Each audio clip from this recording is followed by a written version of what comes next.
Ladies and gentlemen, the Capital High School JROTC and the pride of Capital High.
Hello, good evening, and welcome to the capital city of the Mountain State of West Virginia for week number 11 of high school football.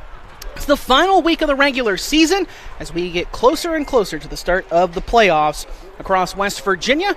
But tonight we have a Mountain State Athletic Conference game between two Kanawha Valley teams that are normally perennial powerhouses in Class AAA, but are a bit of a rebuilding era for both Capital High School and for South Charleston, who meet this evening in week number 11. It's the Cougar Senior Night. South Charleston and Capital come in again in a bit of a rebuilding phase as Capital 2-7 this year, an improvement under last year's 1-9 year for second-year head coach Mark Mason, a longtime assistant coach for this Capital Cougar team, and South Charleston under head coach Carl Lee in his first year, 1-8 for the Black Eagles this season. Adam Rogers, Will Vance, happy to have you along with us here this evening on our high school game day broadcast on our Parmar Stores Game of the Week. It's the Black Eagle captains meet the Cougar captains out at midfield. Capital this evening wearing the camo West Virginia National Guard uniforms. We will have that throughout the Cougar lineup this evening. But, Will, it's a matchup of two teams that are perennial powerhouses in Class AAA in the Mountain State Athletic Conference, but again in a bit of a rebuilding phase now, as we mentioned, with second-year head coach Mark Mason for Capital, longtime assistant, but now at the helm of this program for his second year, and head coach Carl Lee in his first year for South Charleston. Yeah, both teams, like you said, not a powerhouse can't stay a powerhouse year in year out for decades on, like they maybe can in college or something. Both these teams. Both have a little bit to work with. Coach Mason worked with a freshman quarterback, getting more wins already than last year, so definitely some improvement there. In South Charleston, just trying to get out of their own way and really just find ways to move the football. But both these teams, I don't think it's not shocking when by saying they are not going to the playoffs. So this game is kind of one last chance to put in a positive end on the season and build towards the next season. Now, one team tonight will end their season with a victory. The other team will head into the off season looking to get better, coming back into 2023. And take this opportunity to thank our sponsors for our Parmar Stores Game of the Week here on High School Game Day.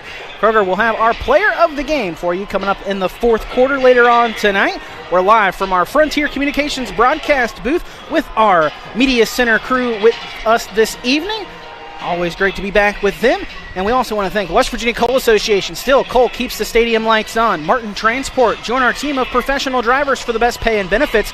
Learn more at driveformartintransport.com. Summit Community Bank, at Forbes Magazine Best in West Virginia Bank. Find out more at mysummit.bank. Mullins Plumbing and Heating, a proud partner of Game Day. Contact us today for a free consultation. United Bank is a proud partner of HD Media's High School Game Day for all your personal and business financial needs. Go with West Virginia's bank at bankwithunited.com. United Bank. Klasky Orthodontics for all your cosmetic and medical dental care. Contact theperfectsmile.com. And don't forget, you can read all about matchups across the tri-state and here in West Virginia on Herald Dispatch and Gazette Mail websites, gazettemail.com or heralddispatch.com. You can read about it later on this evening on their website or tomorrow in the print editions.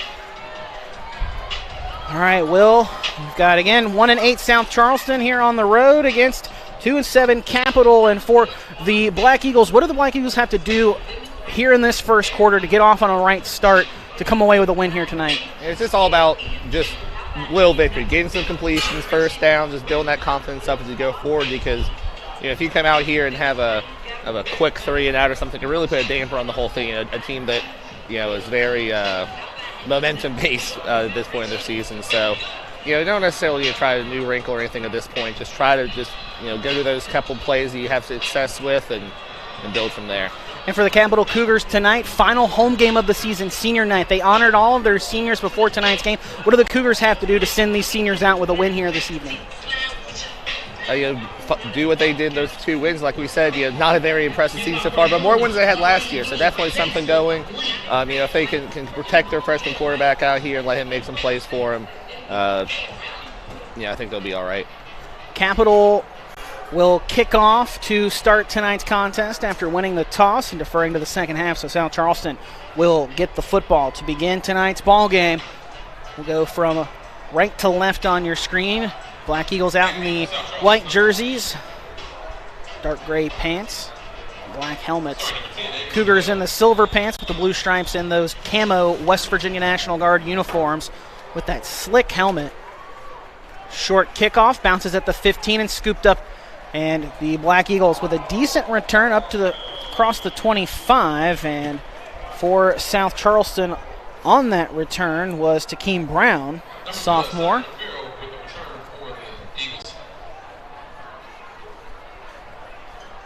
And South Charleston will send the offense out for the first time tonight. Quarterback junior Jacob Wilson at the helm of the offense now. It's an offense and a defense for South Charleston that's seen quite a bit of change throughout the course of the year. And while the numbers may look a little different, there are a lot of the same faces out there still. Some guys have changed numbers for South Charleston since we last did the game against GW earlier back at the end of September. And that seems like so long ago since we talked with head coach Carl Lee, and they're just trying to get better every day. And Wilson fires out into the flat, and that is intercepted. Coming up with the pick there on the outside was Xavion Dickerson. He's read that well and just stepped in the way. I mean, very simple. Didn't have to jump it necessarily. Just made a great play there, set his team up right away, and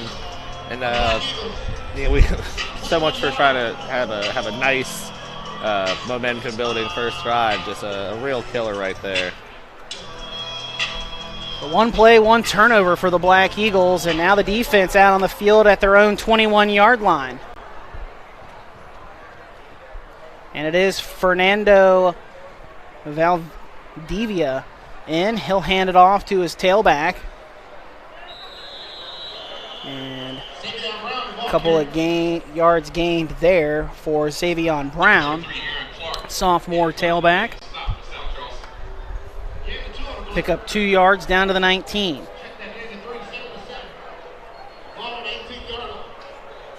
Apologies for the bit of the slowness on the identifying Capital. A little different seeing them with that camo West Virginia National Guard uniform.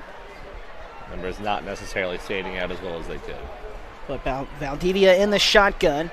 Sends a man in motion to the near side. Hand it off to him.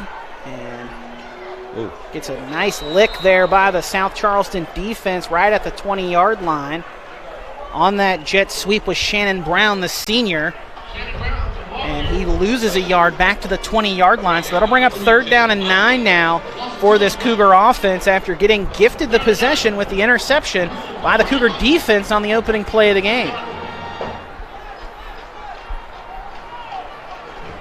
2 receivers up to the top. That's Shannon Brown and Kayvon Tyler. Double barrel backfield for Valdivia. He'll throw down the far sideline looking for his man. He makes the catch, but does he stay in bounds? Yes, he does at the 1-yard line, out of bounds with the grab for the Cougars is Shannon Brown. There is a flag on the play, but that might be defensive pass interference. That's the way it looked to me, but we'll find out here in a second. Look for the ruling on the field. Excuse me, that was Tyler on the reception. That 2 and 5 looked an awful lot alike, even fooled the PA guy. It is a defensive pass interference. But because Tyler made that reception at the 1 yard line, they're going to take the result of the play. It'll be 1st and goal from the 1 for the Cougars.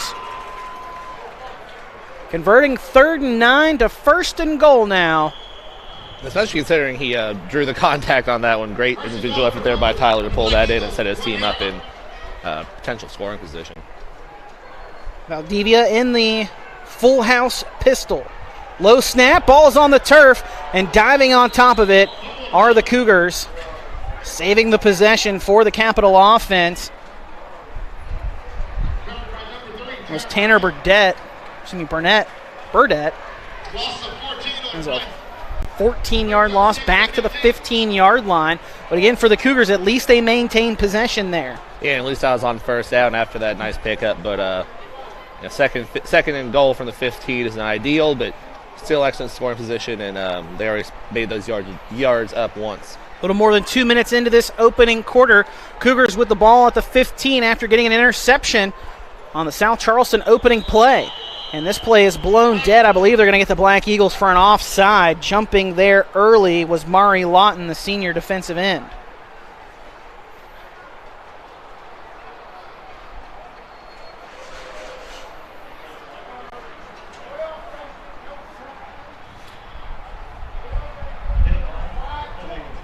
Correction, they're going to call a false start against the Cougars, so that'll back Capital up now to 2nd and 19. Well, 2nd and goal from the 20, excuse me, because it was a 1st and goal situation there, and then the 1st down play, loss of 14 yards back to the 15. Now the 5-yard delay or false start. A couple pretty lucky breaks here for South Charleston after giving up that early turnover.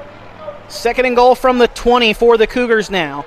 Valdivia takes a shotgun snap, steps up in the pocket, and he's in the middle of the field, and he'll get hit at about the 17-yard line.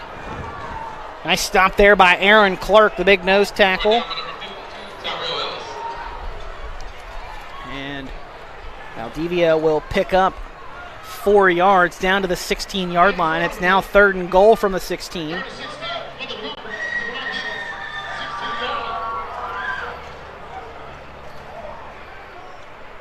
Capital really likes flooding one side of the field with Steve. We got 4 on this near side, which is also the short side. So most likely Valdivia is going to be looking over there on this play.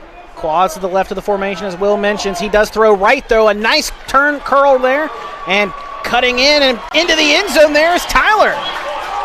Kayvon Tyler with a nice curl route there, 10 yards and up.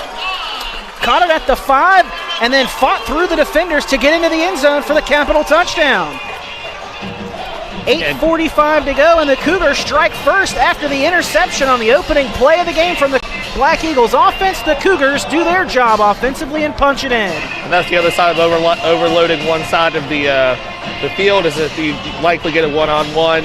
On the opposite side, that's for the guy with Tyler, who's one of their best playmakers through the outside, showing it so far in this game already with 2 very impactful catches and getting his team set up not with 1st and goal.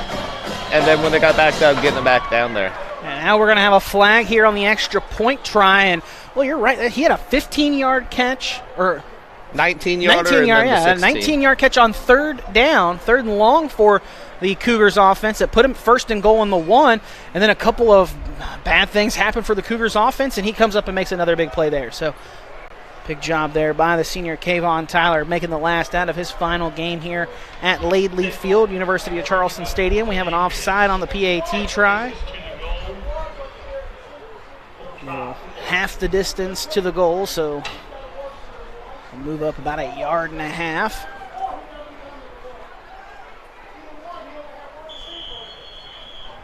And another flag comes in. Looks like probably the same thing.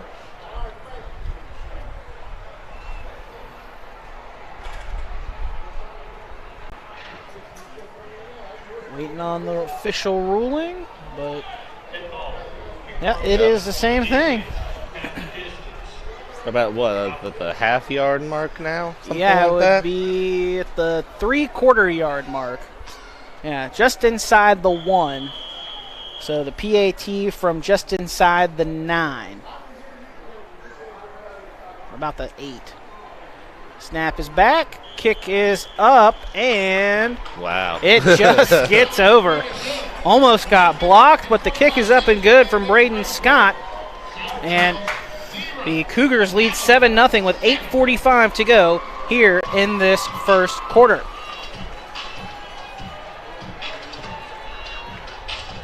John Luoni. Tonight's game is sponsored by John Luoni, in part by John Luoni, Republican candidate for House of Delegates. John Luoni is committed to putting taxpayers first. John strongly supports cutting taxes to help our families plagued by 40-year high inflation. John Luoni also proposes new tough anti-crime legislation to help protect our families from the pervasive criminal element, and John is heartily endorsed by the Fraternal Order of Police. John is pro-family and pro-business, so remember, avoid the baloney. Vote John Luoni. Back for kickoff. Cougars and Black Eagles here in the first quarter.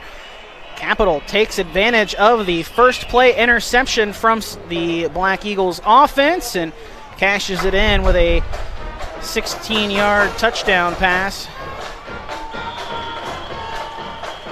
Decent return for the Black Eagles. We'll set them up 1st and 10 just across the 25. So South Charleston, they just really need to get something established. I mean, you know, you get that gut punch of that turnover on your first offensive play. And what was honestly a fairly safe play call, just a great defensive effort there to intercept it. But now coming out here, drive 2, got to find something to get some yardage, get some confidence in what you're doing.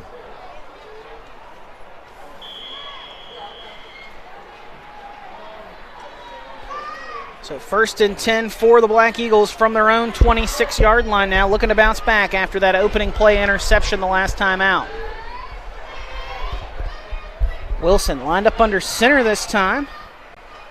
Turns, hands to his tailback, who is met right at the line of scrimmage. Delvecchio Dias will get back to the line of scrimmage, nothing more. No gain there, brings up 2nd and 10. Cougar defense pouncing on him quickly, and Will, watching back last week at the Cougars game against George Washington, really made the Patriots work for that 34-6 win last week on the Hill in GW senior night. Capital had it at 20-0 through much of the third quarter.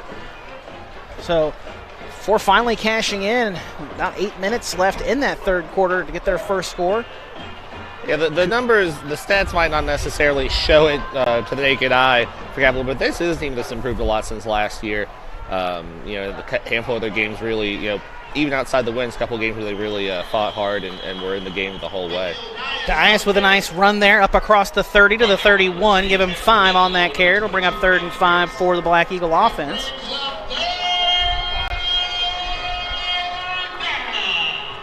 But this is a Cougar team that has this year been outscored 366-88 so far this year coming into tonight's game. And Cougars aren't going to be shut out tonight, but before tonight had been shut out 4 times this year, most in program history that Capital had been shut out in a season. So already don't have to worry about that after the first possession touchdown by the offense. Play action, fake throw, airmailed on the target to Jordan Ketron, but we do have a couple of flags on the field, one on each side actually. Isn't that very odd? So we'll Also, it was a very clear offside, but I don't think it was. See what the rulings on these are, because again, they are on literally opposite sides of the field. But they're in about the same position on the field. So we're going to confer with what they want to do here. Illegal formation against the Black Eagles. Okay, so it's the same flag for both sides. It's just an illegal formation. They're going to decline the penalty because it's 4th down with that incompletion thrown by Jacob Wilson. So it'll be 4th and 5, and the Black Eagles will punt it away this time.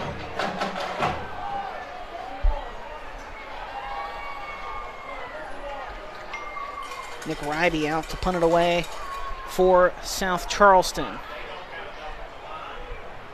And we're going to have a flag down on this play as well. I think the Black Eagles are going to get whistled for a false start, but play continues here. Clark with a nice return up across the 45. And a decent return there of about 15 for the Cougars. But, again, there are flags on the field, and I think it's because South Charleston had a guy running out late. I want to say that was Aaron Clark who ran out there late and just wasn't set. Yeah, I think they technically didn't have enough people on the line, yeah, because he wasn't set by the time he got out there, yeah. But either that was Aaron Clark or it may have been Mari Lawton. Not really sure if you accept it though after that pretty nice return. And legal formation again. So they're going to mark it off 5 yards from the return. All right.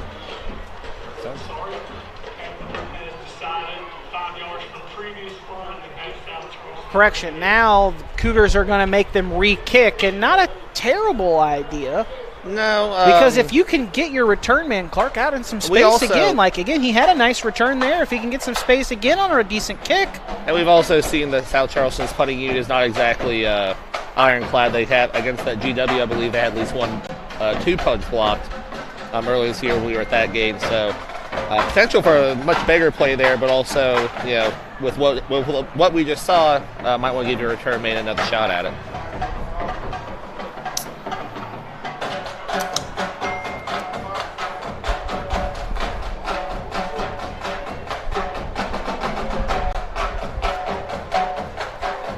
I'm still figuring out where exactly. There we go. I'm going to reset this. So they'll spot it back at the 26. And it'll be 4th and 15, although that doesn't seem right still. It should be 4th and 10, because it was 4th and 5. Run yeah. by Diaz. Yeah, it should be 4th and 10, not 4th and 15. They're conferring still to make certain they get this right, but yeah, it should be 4th and 10. I believe where they have the ball spotted is correct. The chain gang just needs to slide down about 5 yards, and that should square us up.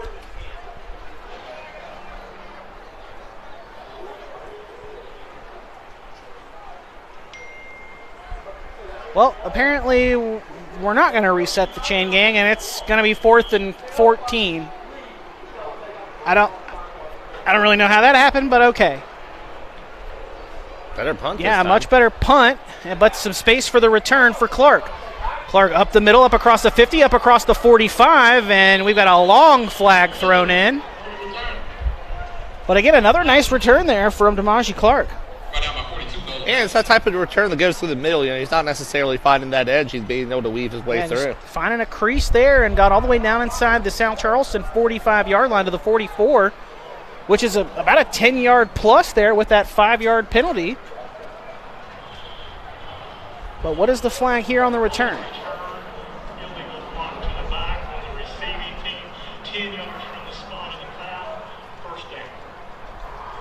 Well, that negates that nice return there from Clark, as they'll mark it off 10 from the spot of the foul, which is all the way back at the Capitol 44-yard line. Well, sorry, they're going to mark it off from the 45. So it'll be 1st and 10 for the Cougars from their own 35 instead of from inside the South Charleston 45-yard line. Well, now maybe you should have just taken the result of that play. Hard to tell sometimes. Would have been about a 10-yard difference after the first punt result, but you never know. Again, the return was nice, but it was probably helped there by that block in the back.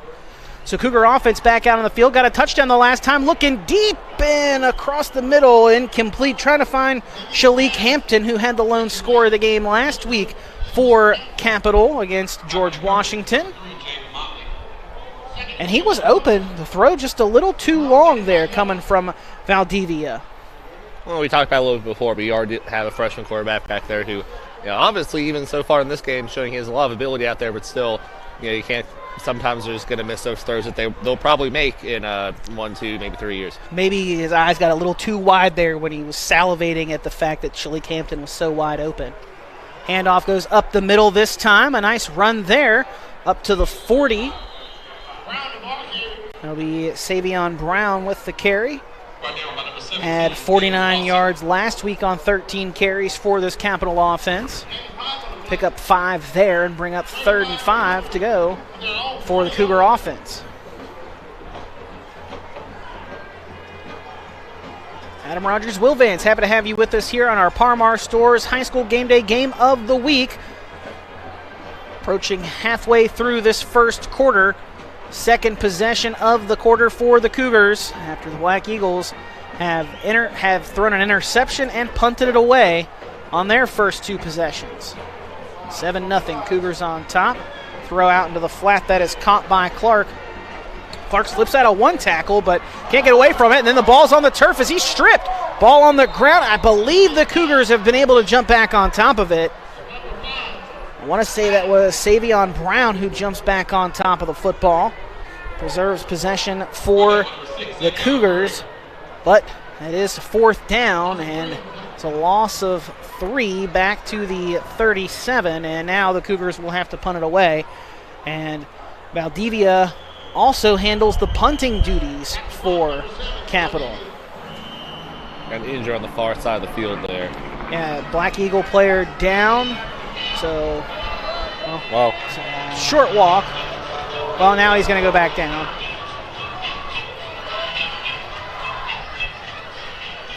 Okay, so now they are going to see to him. We'll take this opportunity to thank our sponsors for our broadcast this evening. Once again, I want to thank Frontier Communications here for our broadcast booth, the Media Center crew, Andrew Rose, our camera operator, and Ethan Young, our director-producer tonight. West Virginia Coal Association, still coal keeps the stadium lights on. Martin Transport, join our team of professional drivers for the best pay and benefits. Learn more at driveformartintransport.com. Summit Community Bank, a Forbes magazine, best in West Virginia bank. Find out more at mysummit.bank. Mullins Plumbing and Heating, a proud partner of Game Day. Contact us today for a free consultation. United Bank. United Bank is a proud partner of HD Media's High School Game Day. For all your personal and business financial needs, go with West Virginia's bank at bankwithunited.com. And Klasky Orthodontics. For all your cosmetic and dental care, contact theperfectsmile.com. Here on our HD Media RSN High School Game Day platform. Happy to have you with us here this evening. And the punt will skip back and take a Capital, or take the South Charleston bounce back toward midfield, but we do have a flag at the 50-yard line. Came over from the near sideline, so we'll see what this one is. Had quite a few flags flying already here in this first quarter. Not quite 7 minutes into it. But the Black Eagle defense does a nice job that series of getting the stop and forcing the punt. At least for now. We'll wait to see what the play is, but if you're Coach Carl Lee and the coaching staff for South Charleston, you got to be happy to see the defense finally get the stop there after giving up the touchdown. Granted, it was a short field the defense had to work with, but get a stop nonetheless. Got a little bit lucky there with the holding there to set them back a little bit. They got a little bit lucky there on 1st down when they weren't able to complete that pretty wide open pass down the seam. But otherwise, yeah, there was a good effort to pull that, strip that passway here on the strip the ball away here on the near side. Couldn't quite recover it, but still set them back and force that punt away. Now you have it even after that foul in reasonably good field position. So let's see if they can string a couple of first downs here together. Yeah, still 1st and 10 for the Black Eagles from just inside their own 35-yard line. Only trailing 7-0. 5 minutes left in this first quarter, and we have a flag on the play that comes from the near sideline. We believe the Cougars just lining up offside there is what it looked like to me. Had a guy sliding back pretty far. He was in the neutral zone. And they are going to call a offside on Capital, so free 5 yards for the Black Eagles. Opens that playbook up a little bit here now. 1st and 5 from the 40.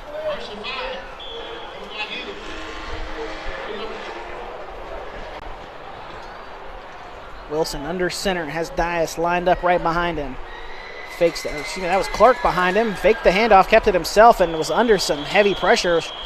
Well, he was trying to set up a play-action pass, and the blitzers came before the receivers came open. He's wrapped up for a sack, loss of 4.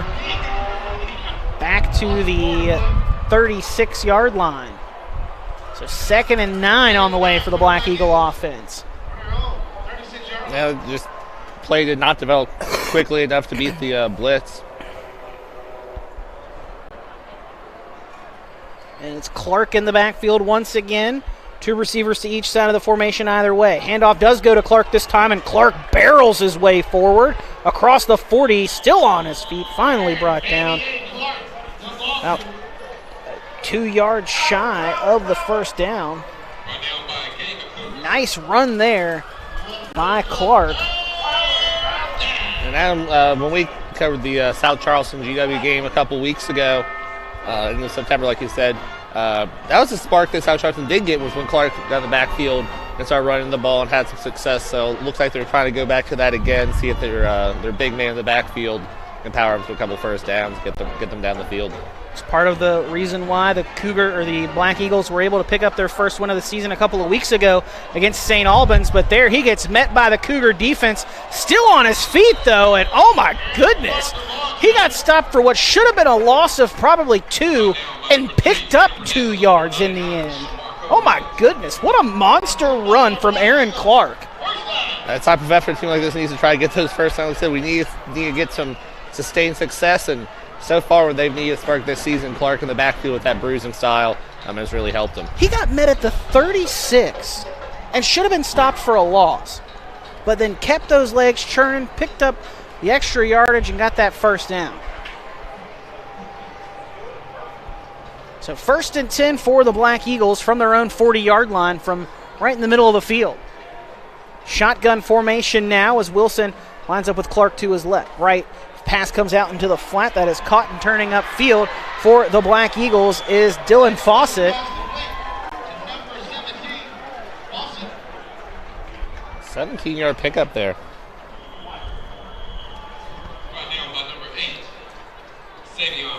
We do have an injured Black Eagle on the field, so while they come over from the far side to see to him, we'll step aside for a quick break. 3:11 left to go here in the opening quarter. Cougars lead by 7 here in the final week of the regular season. We're back with more of our Parmar Stores High School Game Day Game of the Week right after this. Politicians make promises. Mayor Goodwin delivers. Charleston making its largest investment in more than 20 years to improve roads. All major crimes are at or near a 7-year low. Mayor Goodwin tripled demolition of abandoned buildings. Amy expanded parks, brought back the stern wheel regatta, and is building a downtown sports center to spur economic growth. Goodwin did it all without raising taxes while creating the largest rainy day fund in Charleston's history. Mayor Amy Goodwin delivers.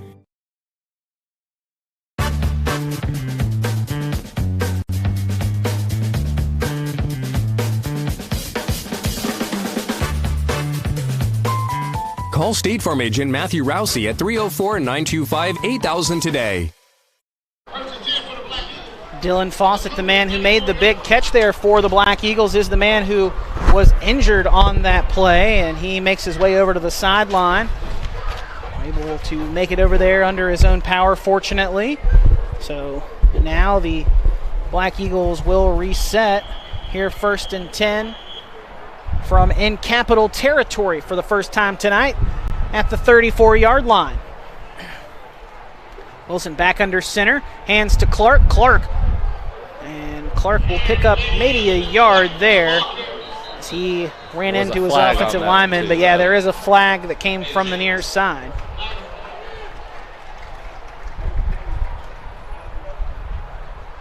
Clock stop just under 3 minutes to go here in the opening quarter.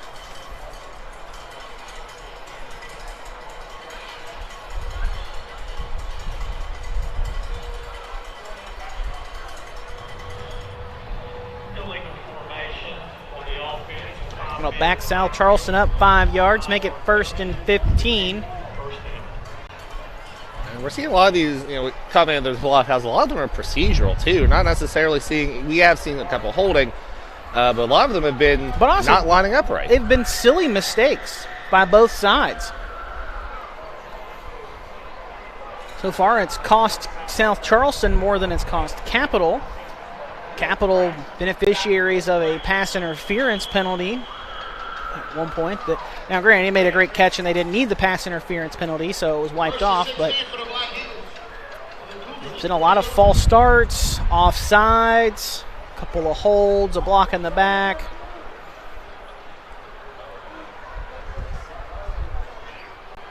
Mostly just undisciplined penalties.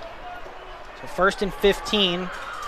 Pass thrown out into the flat, and that one is caught. Making the grab there is Ketron. He wasn't the intended target, but he made the grab anyway. And he picks up that yardage lost back after the false start. And then he'll gain an extra about, they spotted it at the 31. Picked up an extra 3 yards after that, so about an 8-yard gain, make it 2nd and 7. Again, not the guy that was intended to get the football there, but he's the one who ended up making the grab. Talk about being in the right place at the right time there. 2nd and 7 now for this Black Eagle offense. Blitz coming off the edge for the Cougars. Pass is tipped and incomplete.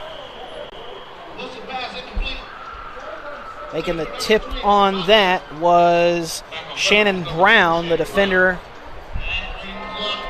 was probably about 2 steps away from coming up with an interception.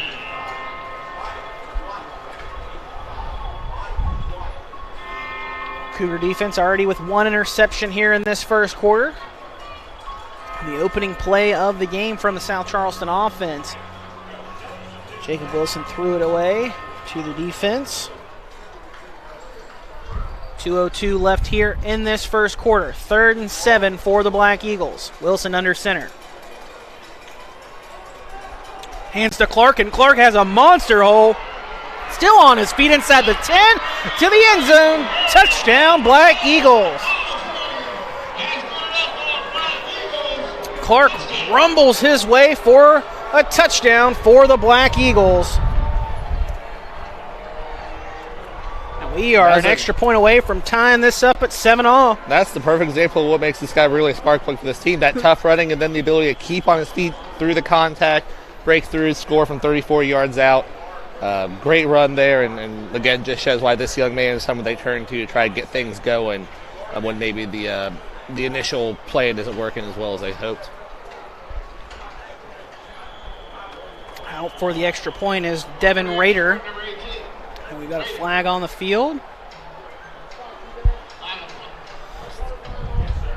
Holder's chin strap wasn't done right or something. Equipment malfunction for South Charleston, so somebody else is going to have to come out and hold.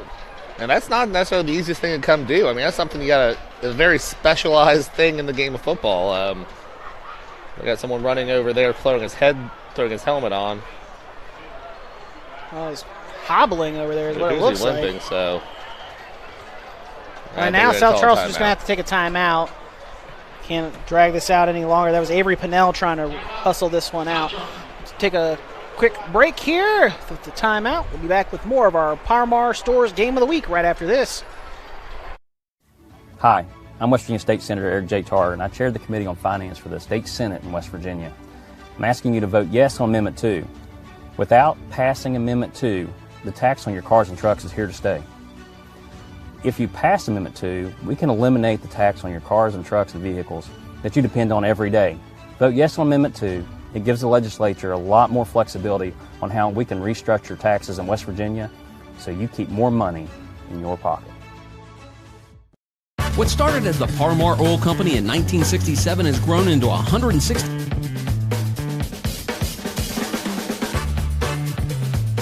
Call State Farm agent Matthew Rousey at 304-925-8000 today. Back here at University of Charleston Stadium, Laidley Field, Adam Rogers, Will Vance, our media center crew, happy to have you with us here on our high school game day, Parmar Stores Game of the Week. Extra point away from tying things up. Black Eagles needed to take a timeout there to get the holder situation corrected, and it paid off. Kick is up and good. 7-all. Our score now with 1:55 to go here in this opening quarter. And, well, both teams looking pretty good so far, offensively, defensively. Cougars defense got an interception to start it. Black Eagles defense forces a 3 and out after the short field that they had to work with the first time.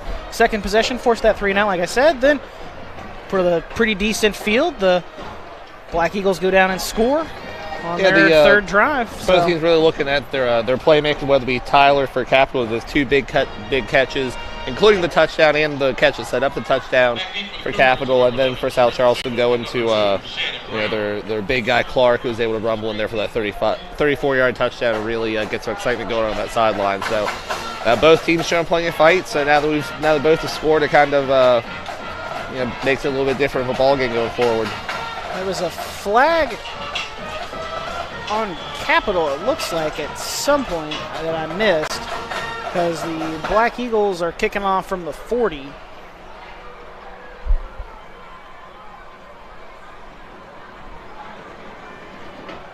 It's a short kick, and it'll go out of bounds for an illegal procedure.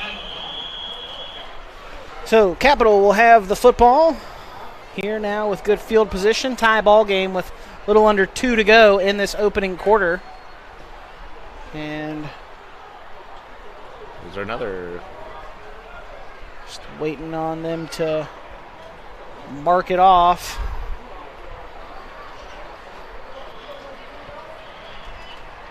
Illegal procedure, kick going out of bounds on the kicking team. Previous spot, re-kick. Oh, so they're going to make them re-kick instead of just taking it. Like I said, they have a lot of faith in their return man, so go ahead and give them another shot, I guess. But usually you see a team just take the start at I believe it's a 35. And now they're going to kick off from the 35 instead of from the 40.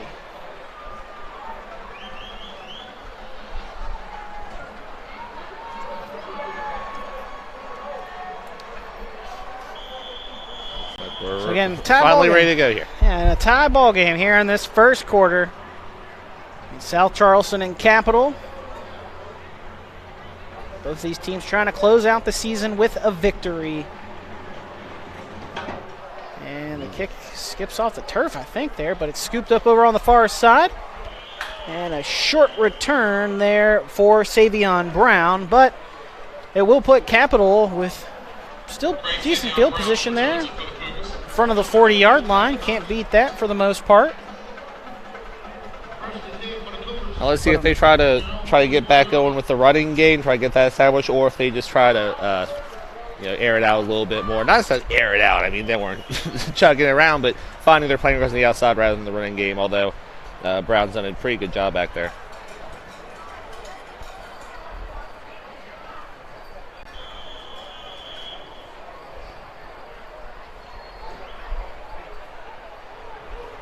Valdivia in the shotgun. Play action fake, gonna roll to his right. And pump fakes once, now throws it on the near side. It is caught, but well out of bounds by Tyler. Tight pressure there by Jaden Motley and Solomon Farrell. We're up 2nd and 10 from the Cougar 44 after the incompletion. I like the play design, though, for the Cougars. Get out in space. Look, he may have been getting awfully close to the line of scrimmage when he threw that ball, but obviously not too close because the press right there when he threw it. But still, but yeah, like. But with the strength of South Charleston really being their defensive line and as strong and aggressive as they are, as much as they like to push up field, I love seeing them extend that pocket and rolling him out and getting him out of some of that pressure. 2nd and 10, and the play is blown dead. And I believe they're calling a delayed game. That's what I saw from the official over on the far side of the field. I saw him signal delay a game there, which would back him up to 2nd and 15. It is a delay game, yeah. Man, some really silly, unfortunate penalties from both sides so far here in this opening quarter. 1:41 to go.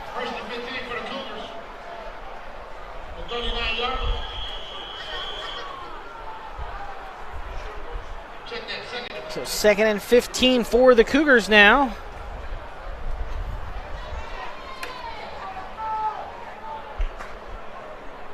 Valdivia in the shotgun, takes a snap, and the play's blown dead again.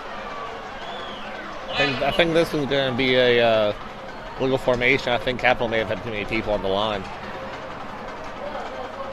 Yeah, somebody may have been covered up there, because I didn't see anyone move early on either side.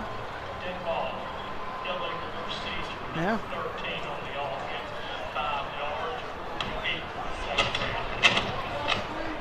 Second and 20. Quick drive over to the Capitol from here for the Cougars to pick up a first down. Just have to get to the other side of midfield. The 46 of South Charleston is where the Cougars need to get to move the sticks. Second down here still for Capitol. Trips to the near side of the field. Valdivia throws across the middle, has his man Tyler, and it's just a bit behind him and incomplete. Valdivia needed to let go of that one maybe a second sooner, and that would have been a completion. And they'd have been close to midfield after that grab, but that incompletion will bring up 3rd and 20 now for the Cougar offense with 1:18 to go. And it's a good route by Tyler. I mean, he did exactly what he was supposed to on that type of cross route. He found kind of that middle area, made himself open, just couldn't quite link up with the quarterback there a little bit behind him. Yeah, there was another guy that was running a crossing pattern there across the middle with him who was probably about 5-6 yards underneath him. He was the intended man, and you're right, found that space, but just throw was a little behind him. So 3rd and 20. Valdivia throw a curl route over to the far side, a 5-yard curl, and a man trying to make a move. And play is going to be blown dead after a pickup of about 6 from Tyler that time.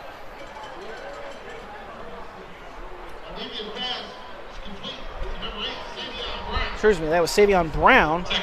5 and 8 looked awful a lot like, especially when they're bunched up there with those camo West Virginia National Guard uniforms, which, I mean, are great. I love what they've been doing with those this season across games across the state, and they look fantastic in terms of presentation, but from a broadcaster's perspective, not the best. A good kick there that time, and on the attempted return, it's muffed, and who comes up with it? Looks they like say the Black Eagles do. Able to get back on top of the football there is Jaden Motley. And Motley was hit almost immediately as soon as he caught the ball or was trying to catch the ball. Honestly, I'm surprised we didn't see a kick-catch interference flag. Because it was awfully close. Probably should have just went ahead and called a fair catch, but still keep possession. So disastrous thing has been averted, but now it's just with South Charleston and go back, see what they can do here on drive number, I believe 4, excuse me. This running game was working for, maybe see if they just try to lean on that, continue to lean on that, although it does not look like Clark's in the backfield right now. But if you're the Black Eagles, you're feeling pretty good after your first play of the game goes for an interception, and then your defense on the short field gives up the touchdown. Then you've now got it tied 7-7 on the 4th possession of the game. So basically, everything's reset for them. Decent carry that time for Delvecchio Dias. Able to get back to the line of scrimmage. Bring up 2nd and 10, and I think they're going to let that be the final play of the quarter. Yes, they will. Final play of the quarter comes there, and it'll be 2nd and 10 for the Black Eagles on the other end of the field when we come back. Our score tied 7 apiece between South Charleston and Capital. We're back with more here in week number 11, final week of the regular season in our Par-Mar Stores High School Game Day Game of the Week right after this.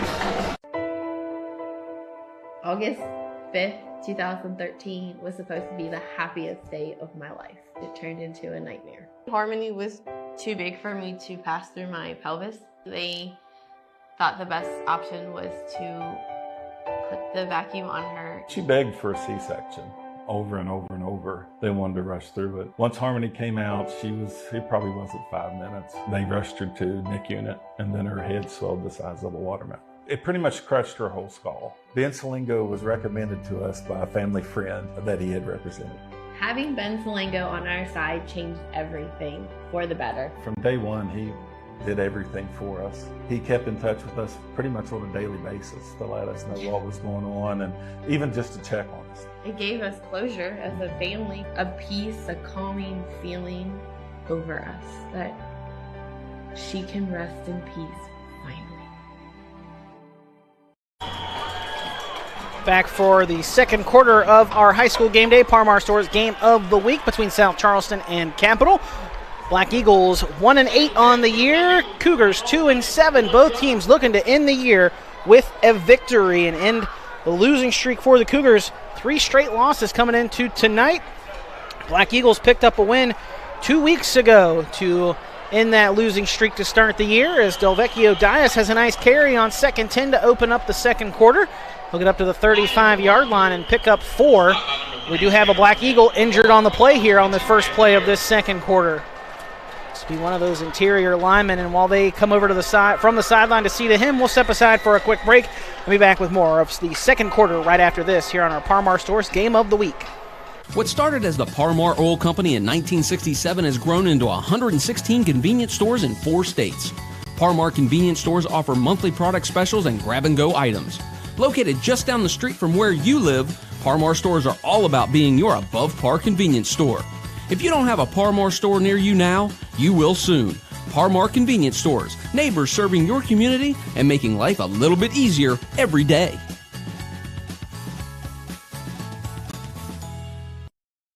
It's trick-or-treat season, and there's 3 things I can't wait to do. Give away all my candy corn. I'm just not into it. Put on my costume of my best amigo, Wes. Pretty spot on, don't you think?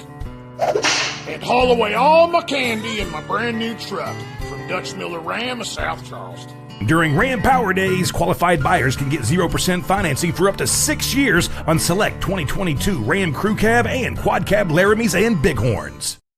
Buying a car is easier than ever. We're introducing the area's only personal shopper to help you find the perfect ride. This no-pressure team can help you find a vehicle in your budget, appraise your trade, work out payments, even pick out a vehicle that fits your needs, and send you all the information. You can have the car delivered to your house or choose our Fast Pass delivery, and we'll have everything ready for you to pick up your new car quickly. Tell us exactly what you're looking for, your payment range and terms, and let us find the best options for you. Just go to ToddJFord.com and see for yourself. 11:45 left to go here in the second quarter. A beautiful night here in Charleston, West Virginia, just off of the I-64, I-77, 79 interchange. Greenbrier Street just to our west there? East. Yeah, my directions are all mixed up standing over here. But the injury there to that player for South Charleston was Delvecchio Dias. He was able to walk off with some assistance. But the first play back is an interception by the Cougars defense, and taking it all the way back to the house. The Cougars get the pick 6. As it was Damaji Clark on the pick 6. And pretty similar to that first interception they had, trying to throw it. Make a quick pass to the outside. Just great job there of getting in the way and bringing it home for those defense.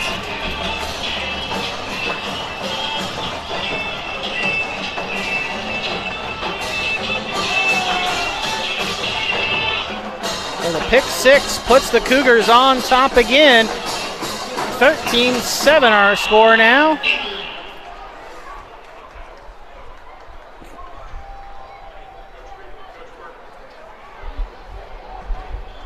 It's a great read there to see what they're doing and get himself in the way. Black Eagles running some players on late. Ready to go now. Oh, that's up now. Well, now the Cougars have a late guy coming on. 5 seconds on the play clock. 4, 3, and not going to get it off. Actually, I think maybe they may have gotten South Charleston to jump. Yeah, flag comes in. They got it off before the play clock expired at least, but the question is were the Cougars set or did the Black Eagles jump? The way things have gone, it's anyone's guess at this point. We'll get an answer here in about 15 seconds. I guess nothing was wrong. There we go. No flag, apparently. So is it going to count the kick?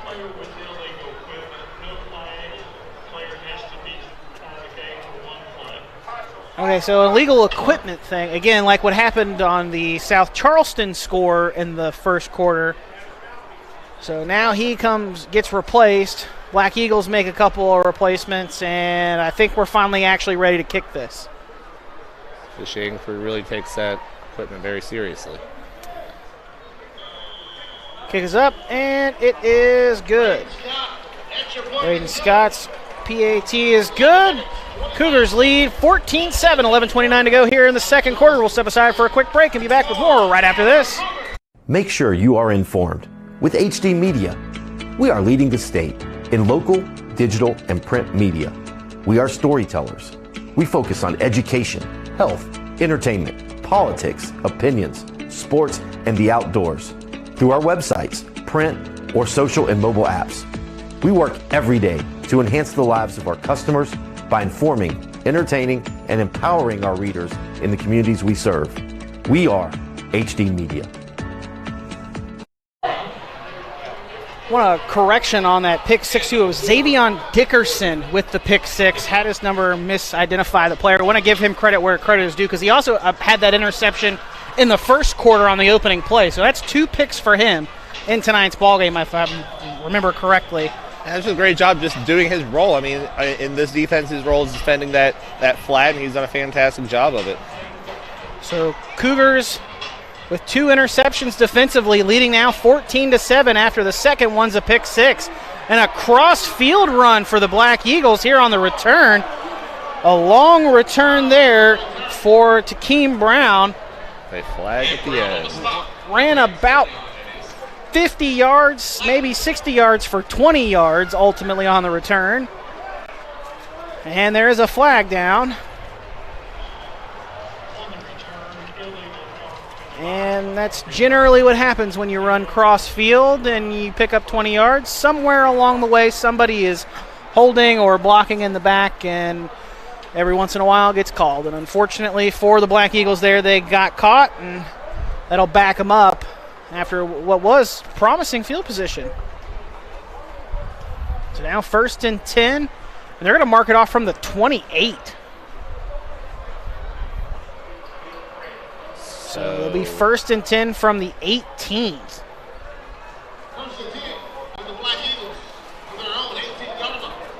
Now what do the Black Eagles do to respond here, Will, after throwing their second interception here in this first half? That one going for the pick six. Well, now they've got Clark in the backfield, so I presume he's going to be pretty heavily involved in this drive. And you got to keep throwing it to some degree. You can't just back away from it just after a couple bad ones. It'll be a toss to Clark to the short side of the field, and Clark will fight his way for maybe a yard. Cougars defense does a really good job of stretching that play out there and forcing him to go a little bit wider than he'd have liked to. Well, Adam, I'm not sure it's the most effective way to use Clark. I mean, we've seen his most effective runs have been right through, those A and B gaps. So we'll see if they keep it up, go back to the inside running, or if they're trying to really attack that outside.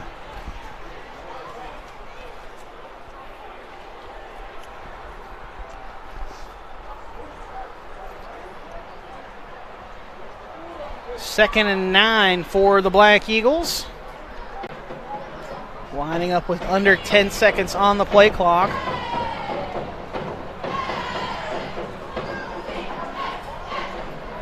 Takes a snap, and it's a high snap that goes back into the end zone, and the Cougars unable to get possession of it for a moment, and then they do. Touchdown, Cougars. And they unsportsmanlike at the end. But MJ Dixon gets on top of the football and smartly realized where he was. He noticed he was so close to the end zone before picking up the football, came back a little bit into play, and then recovered it, because if he had recovered it while he was partially out of bounds, it would have been a safety instead of a touchdown. So smart move by the junior MJ Dixon, puts a touchdown on the board instead of a safety for the Cougars. And now it's the second defensive touchdown for the Cougars here in this first half.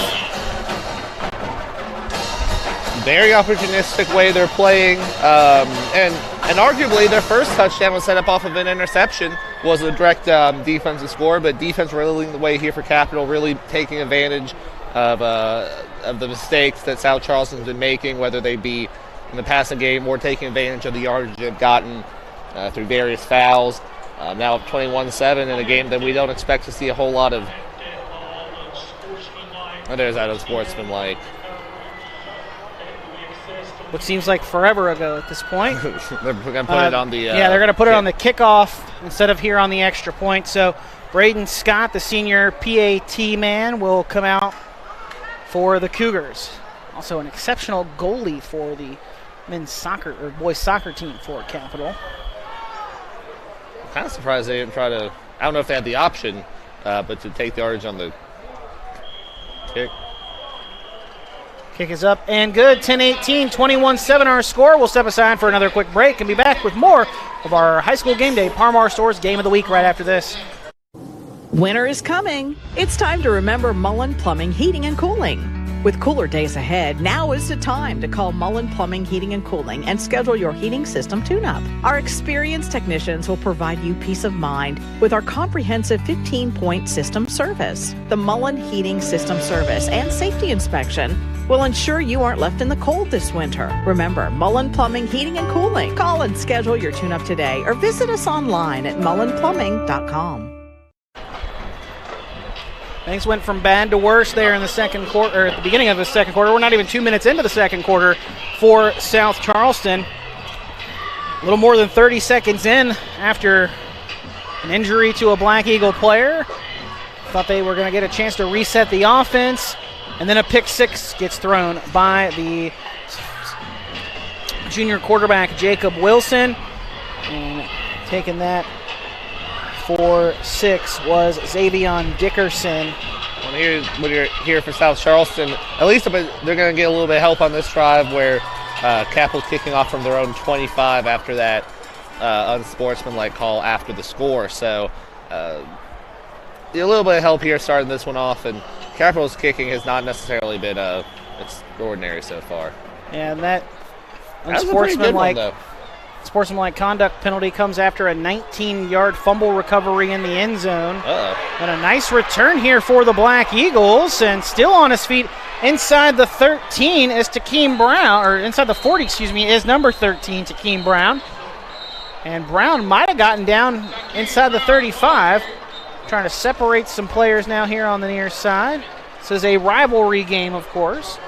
Maybe not quite as intense as South Charleston GW or Capital GW, but still two Kanawha County schools that play each other a lot growing up and see a lot of each other around the area. And two of the 3 Charleston area public high schools in Class AAA. And you've seen throughout this game. I haven't meaning to mention a lot of helping the guy up from the opposite team, like you said, guys who are very familiar with each other. But it can also go the other way where you get a little bit excited. Yeah, sometimes you see your guy getting pushed a little too much or a little after a play, and you're going to come in and you're going to provide some help. You got to support your brothers. But South Charleston really needs to make something of this opportunity here inside the 35. Yeah, cannot afford to waste this opportunity after another great Clark return. Scored from 34, roughly in the same range last time, so let's see if he can do it again. Clark does get the handoff. A nice run off the left side, has the first down as he gets inside the 25-yard line. And that's Clark just taking the space available in front of him and motoring his way for another first down. 1st and 10 from the 23 now after an 11-yard pickup there by Clark. 5 carries for 61 yards so far for Clark. Clark was a big reason why this Black Eagle team was able to pull out that win 2 weeks ago against St. Albans on senior night. A 19-17 win. They started feeding it to Clark, and Clark just was eating that Red Dragon defense up. Picks up 2 yards there, down to the 21. 9.5 to go here in this first half. Capital leads, 21-7. After 2 defensive touchdowns here earlier in this second quarter. Mentioned the pick 6 by Xavion Dickerson. That made it 14-7, and then less than a minute and 15 seconds later, the Black Eagles have a high snap go over Jacob Wilson's head, and it goes back into the end zone where it was recovered by MJ Dixon. Second and long here. Handoff goes to Clark. Clark goes from the 21 down near inside the 15, depending on where they spot him. Spot him right at the 22 or at the 15, so it was a 6-yard pickup. It'll be 3rd and 2.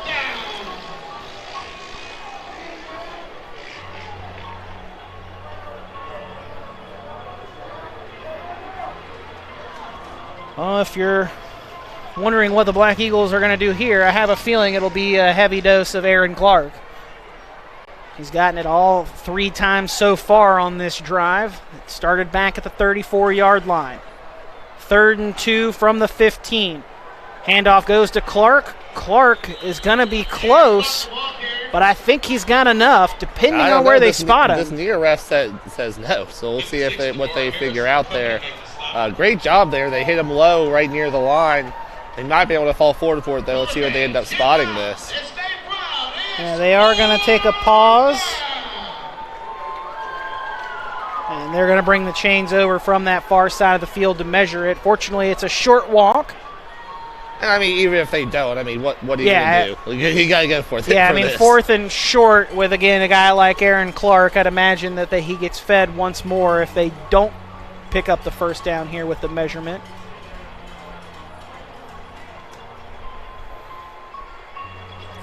And it is a first down just by the nose of the football. 1st and 10 for the Black Eagles.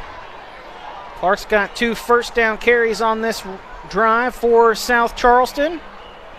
It all started with that nice return by Takeem Brown. It's also thanks to that 15-yard unsportsmanlike conduct penalty after the fumble recovery for a touchdown by the Cougars defense. Thanks to that penalty and then the return off of that kickoff, Black Eagles are now 1st and 10 from inside the 15. Handoff goes to Keytron. And Keytron will lose yardage there back to the 15. Loss of 2. Bring up 2nd and 12. South Charleston just wouldn't matter the running back is not succeeding on the runs, trying to go to the outside, whether it was Dice before he got injured, or Clark, or now Keytron. Just see between the tackles is where they're finding by far their most success in the running game.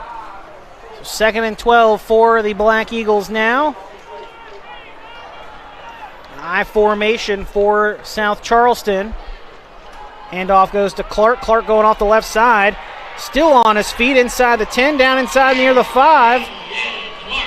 Man, he's just got such an instinct of finding that hole. For as big of a guy as he is, he knows how to be so nimble working through those holes. Yeah, it's just great vision. He's not necessarily agile, but he finds where he needs to go and gets it there. It's a 10-yard pickup, and that'll set up 3rd and 2 once again for this Black Eagle offense. Clark picked it up last time, but I think we're going to have a brief pause in action while the Black Eagles training staff comes out to see to yet another player. And while they do that, we'll step aside for a quick break ourselves. 6:13 to go here in this first half. Black Eagles trail by 2 touchdowns, but marching toward the goal line. We're back with more right after this here in our Parmar Stores Game of the Week.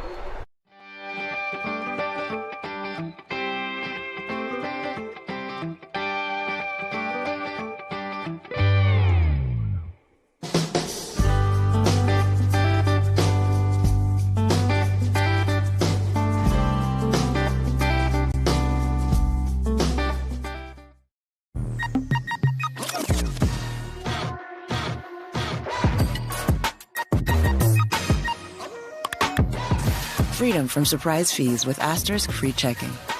True story. Welcome to Huntington.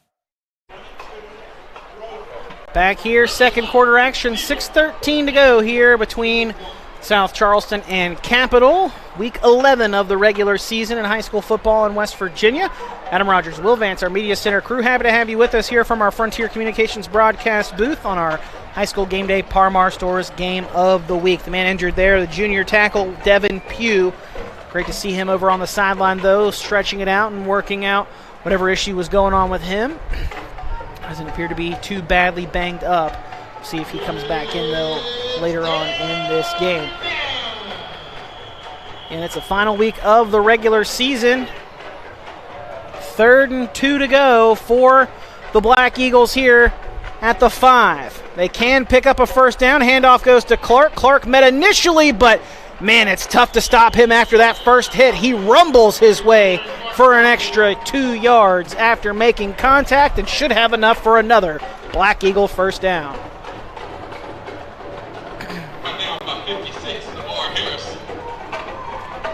And while we mention again, this is the final week of the regular season, this one doesn't have any playoff implications for either side. Both teams just trying to end the year with a victory, as they say that actually Clark comes up just short of the first down there. Thought he had enough for it, but needed an extra half yard to get that first down this time. And there are plenty of other games going on around West Virginia that do have quite a bit of playoff implications. A game that features 2 MSAC foes for these 2 squads, George Washington and Woodrow Wilson, going on down in Beckley tonight. GW number 6 in Class AAA, Woodrow Wilson number 14. A win for the Patriots would guarantee a home game in the playoffs next week against an opponent to be determined. A loss could put the Patriots on the road, where a win would put Woodrow Wilson firmly into the playoffs. A loss very well could have the Flying Eagles out of the playoffs this year. Again, at 14, it would depend on how the rest of those teams below them played out and what the point standings end up being after the games this evening. But that's just one of the games that have some implications on the playoffs. We've also got a game at the top half of the bracket in Class AAA playing out tonight that will decide who potentially is the number 1 seed in Class AAA, where number 2 Huntington, or number 2 Hurricane, taking on number 3 Huntington. They're on Highlander Mountaintop in Huntington this evening. That's, again, another one of those games in the Mountain State Athletic Conference where it's a tough game every week. It doesn't matter who your opponent is. And, well, we've seen so far, outside of a couple of mistakes from South Charleston and those 2 defensive scores from the Capital Cougars, this has been a pretty good game. This is a Mountain State Athletic Conference ball game. It's a good game no matter what the records are when teams play in this conference. Like we said a couple of times before, that these teams are used to playing on those games that mean something in week 9 and 10 and 11. So, there's reason to think that they could be back next couple years, especially Capital. They've been very impressive. Very young team, young quarterback who's certainly made a couple mistakes, but also shown some ability. A very opportunistic defense here too. So that young freshman quarterback Valdivia is thanking his defense for those 2 scores. But his defense here gives up one to Aaron Clark, as Clark just bullies his way into the end zone. I mean, there's no other way to put it other than Aaron Clark just bullied the Capital defense out of the way as he marches into the end zone, high-stepping over defenders in his path, and puts the Black Eagles now just 8 points down, 21-13, with under 5 left here in the second quarter.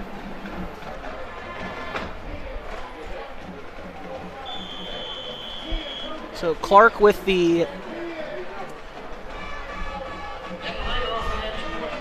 run puts the Black Eagles on the board again.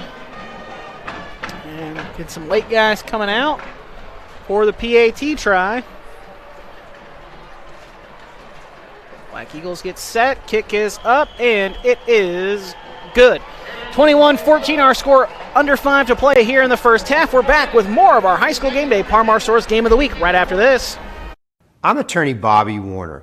Congress recently created a fund to compensate victims of Camp Lejeune who were exposed to toxic waters between 1953 and 1987. If you or a loved one were diagnosed with cancer or other health issues related to toxic water exposure at Camp Lejeune, call today for a free case evaluation. Bobby Warner, now's the time. Call 345-6789.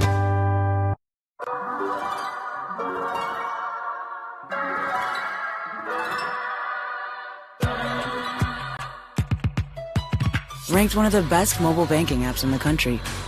True story. Welcome to Huntington. Less than 5 minutes to go here in this first half. The Black Eagles get back on the scoreboard here. They get a touchdown deficit after Aaron Clark gets his second touchdown of this half. This one comes from just a couple of yards out after his first one was from 34. And the Black Eagles set to kick off here. Back to the Cougars in those camo National Guard uniforms here tonight. Kickoff is fielded and being returned to the near side. A nice return here for the Cougars up across the 40, across the midfield line, and he's got one block in front of him. He can set it up. Yes, he is. Touchdown for the Cougars. Kayvon Tyler, the senior, takes it to the house for the Cougars. The third non-offensive touchdown of the half for Capital. And all of them have come here in this second quarter. They got a pick six, a fumble recovery for a touchdown, and now have a kickoff return for a score. And the one conventional touchdown they had was Tyler hauling it in for their first score. One of the big-time players on this team that, you saw it right there. Just a guy who does great things with the ball in his hands, immediately sapping that momentum that South Charleston really built there. Get his team back up by 2 scores and about to kick it right back. And on such a windy night here in Charleston, West Virginia, talk about sucking the wind out of the sails of the Black Eagles after that. If you're South Charleston offense, you got to be ready to go once again after just getting a short breather over there. But the Black Eagles having to sub a player off. I believe they're getting another equipment malfunction potentially. So a late sub on for the Black Eagles while they see to whatever that malfunction is. Seems to be a lot to do with their chin straps. Maybe a chin strap or a mouthpiece issue maybe. But now they whistle the play clock to start. And Braden Scott out for his 4th PAT try here in this first half for the Cougars. Good snap. And the hold kick was going to get blocked, but so Scott didn't kick it, and then as his holder tried to get up and run with it, he gets tackled, so the PAT try is no good. So our score will stay 27-14, 4:40 to go here in this first half. We'll keep you right here and thank some of our sponsors for our broadcast this evening. West Virginia Coal Association, Martin Transport, Summit Community Bank, Mullins Plumbing and Heating, United Bank, Klasky Orthodontics, HD Media, and Kroger, as well as Frontier Communications. You're watching our High School Game Day Parmar Stores Game of the Week between South Charleston and Capital, this Kanawha Valley rivalry. It's a matchup for the 32nd time between these two schools. Capital leading the all-time, or excuse me, the 33rd time. Capital with a 24-8 record overall against South Charleston. South Charleston took the last 2, though, so a little more recent success, but right now Capital up by 13 points. Kickoff is away, and it will stay in bounds right at the, So a smart heads-up play there by the return man, Jordan Ketron, because even though the ball stayed in bounds, he touched it while he was out of bounds, which makes it an illegal procedure. It's not a rule that comes into play often, but yes, that is a rule on the illegal procedure. If it stays stuck there on the sideline, you can step out of bounds and touch the football for an illegal procedure. It sounds wild, it sounds unfair, but it's in the rules. I don't know. He had to have known the rule because that's the only other way. That's the only other way you make that play. I mean, most people aren't going to know that rule. Gentlemen, it was on TikTok this week. I saw it on a TikTok video. They were explaining our director, that exact rule. Ethan Young, saying he saw it on a TikTok video this week, so he must have seen it on TikTok, as most kids do these days. Oy. Anyway, here we go. Yeah, back to action here. Done talking about the TikTok and whatnot. Once the TikTok's involved, I'm ready to move on. 1st and 10 for the Black Eagles, and oh my goodness, Wilson got smothered as he was trying to hand it off. I mean, had taken 2 steps out from underneath center trying to hand it off and was immediately hit, but somehow got the ball out of his hands, and then Clark tried to take it from him, but didn't get quite enough of the ball. Ball was on the turf. Clark picked it up. Ultimately, it's a loss of 1. A mess all around for the Black Eagles. Luckily, only a loss of 2 there. Oh, yeah, and sorry, now a loss of 2. But Black Eagles just have had flashes of positive things happen. Have 2 really nice touchdown drives. Just can't seem to get out of their own way at times. Pass fired out, and that is broken up, almost intercepted. MJ Dixon, the man there, firing in the passing lane. And the Cougars are seeing those short routes out into the flats all day long. I mean, they are reading those from the moment the ball is snapped and have been on top of them almost every time. And I mean, we're generally just anything outside of the hash mark just hasn't gone well for South Charleston, whether it be the throws out there or the stretch plays or trying to get around the end just has not been working. Most of the success has been straight up field where they're handing it off, or the completions they have been over the center as well. So 3rd and 12, and now South Charleston going to take a timeout before the play clock runs out. 3:45 to go here in this first half. We'll step aside for a short break. Cougars lead by 13 here with 3:45 to go in the first half. We're back with more of our Parmar Stores High School Game Day Game of the Week right after this. Ball Toyota is here for you. Gas prices got you down? Toyota has a hybrid for everyone, like the 53 MPG Corolla or Camry, the 58 MPG Prius, the 41 MPG RAV4, the 40 MPG Venza, and the 36 MPG Highlander. Need more room or want to haul a trailer or boat? Get the new 22 MPG Tundra Hybrid. Give your new Toyota the protection it deserves with a genuine Toyota service contract. Visit balltoyota.com. Ball Toyota of Charleston. It's a whole new ball game. 3:45 to go here in the first half. Cougars lead the Black Eagles 27-14. Adam Rogers, Will Vance, our Media Center crew. Happy to have you with us here from our Frontier Communications broadcast booth on our High School Game Day Parmar Stores Game of the Week.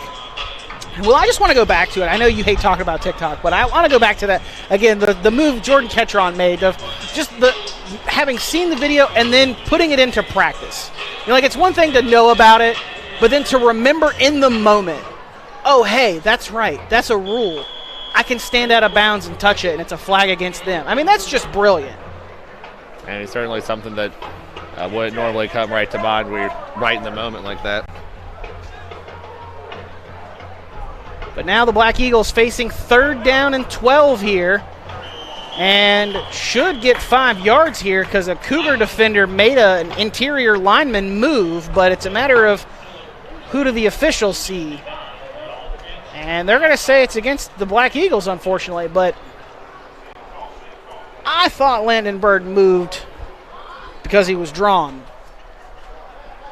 But that's also why I don't wear zebra stripes. That's why we call the game from up here, Will. Way up here. Much farther from the field than we are at any other stadium in West Virginia that we go to regularly, at least.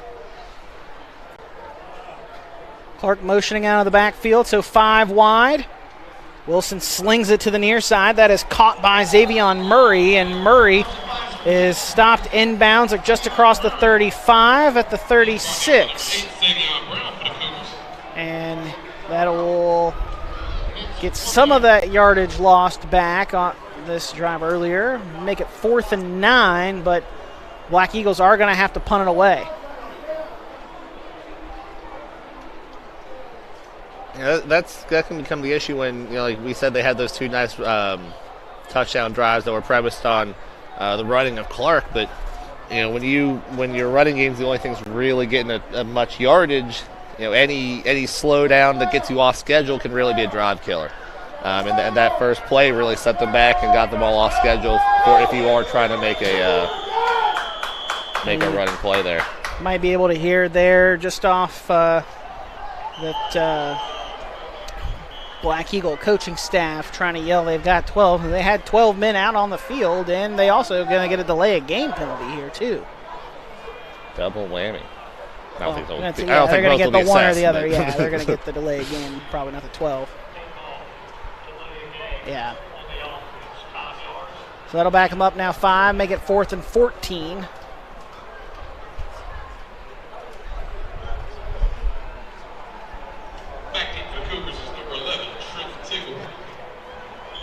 Now they've got the right number of guys out there, ready to punt this one away.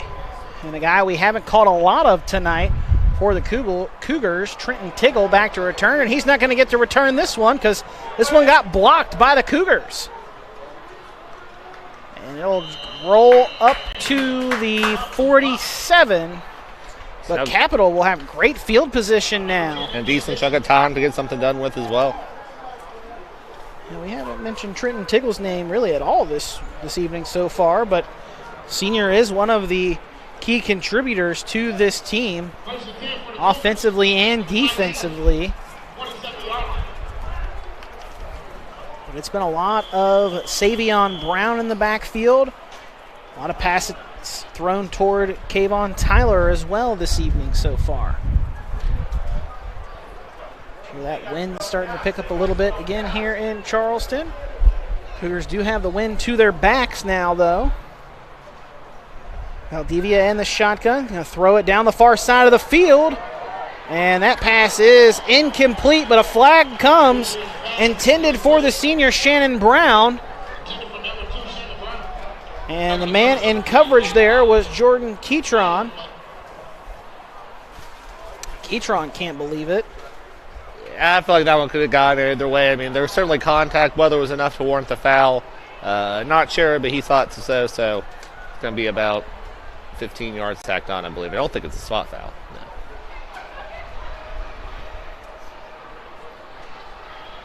We had two penalties on the play. Oh. I didn't see that. There's another flag on the 40 right there. So they believe he said an illegal man downfield and then a pass interference. So just offset the penalties, replay, 1st and 10 for the Cougars from the Black Eagle 47. As if none of it ever happened. Well, and now if you're Keytron, you get to forget that play and play on again here, 1st and 10. And if you're Valdivia, quarterback for the Cougars, you're thinking, now I got another opportunity here on 1st down. Ball's on the turf, though. He's able to pick it up, and he's got a decent bit of space in front of him. Breaks out of one tackle, and he'll pick up some positive yards there inside the 45, down to the 43. Pickup of 4 on that after what could have been very disastrous for the Cougars.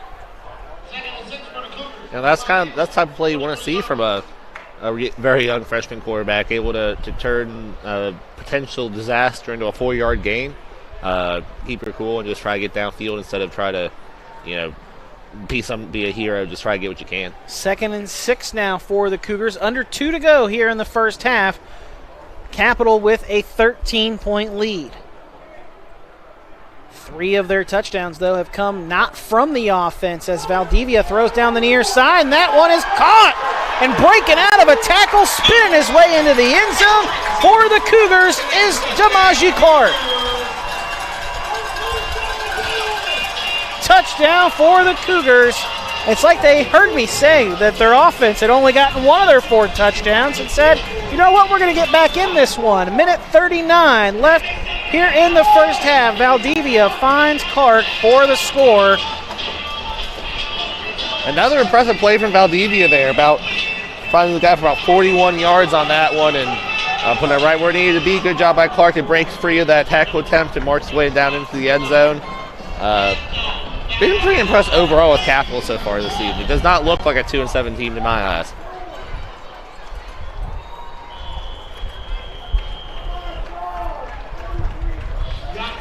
Kick is up and good.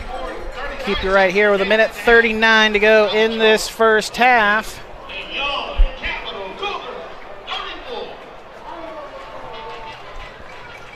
34-14. Capital with the lead here. Not quite through this first half, but that Capital Cougar mascot definitely got a lot to be excited about here on this near sideline, trying to pump up the student section for Capital High School. And both these teams trying to just end the year with a win, end with some positive note. And for the Cougars, as we mentioned, 2-7, already better than last year's 1-9 mark. But what a way to end this year with a win here against a rival in South Charleston. Go to 3-7 under second-year head coach Mark Mason, and stuff to build on. But for both of these teams, regardless of how this ends up playing out, the Cougars do lead by 20 right now, just before halftime. But a lot of youth on both sides of the field, offensively and defensively, as Ketron tries to make the grab before the end zone and get a decent return, but it goes through his fingertips and into the end zone for a touchback. So South Charleston will start with the football at the 25-yard line. And again, a lot of youth on both sides of the ball for both teams. So somewhere to grow for both of these programs. And I think you just have to hope these kids stick with it. You know, it's you see it at any school that's having some hard times on the squad, that kids don't necessarily come out. You know, we talked to multiple coaches, not of these teams, but around our area, who said that was a challenge for them coming in, a couple first-year guys, is making sure that you're getting those kids out of the halls and onto the practice field. So, you know, I hope, you know, for what's been certainly a discouraging year for a lot of these players, they stick with the game and don't lose that desire to play. Sorry, it's 1st and 10 from the 20, not the 25. And South Charleston, though, does have to burn a timeout here. Their final of the half. And looks like the Black Eagles were trying maybe a little bit of trickery, because their starting quarterback, Jacob Wilson, was lined up all the way over here on the near side of the field as a wide receiver. So Black Eagles maybe trying to throw some trickery there and weren't quite lined up right how they wanted to be. So better to take the time out there and make certain you're how you want it to look than line up incorrectly and have it be a busted play. I mean, especially when you consider the number of illegal formation we've got. If you're going to specifically try to make it weird, you really got to cross your T there. As many ill-fated things have happened to the Black Eagles so far here in this first half. Had a high snap on one play that rolled all the way back into the end zone and was recovered by the Cougars for a touchdown. Had the pick six before that. Have given up a kickoff return for a touchdown. Better to cross your T's and dot your I's, down 20. You don't want to make it any worse here before the end of this first half. We're going to try basically the same thing here. We'll see how it goes. Yeah, it'll be a direct snap to Ketron. Ketron will maybe get back to the line of scrimmage, if anything else. I don't think they're going to get it, maybe a half yard, if that.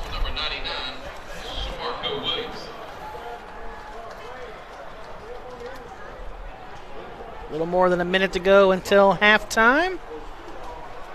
Here in our High School Game Day Parmar Stores Game of the Week. Adam Rogers, Will Vance, our Media Center crew, happy to have you along with us here this evening.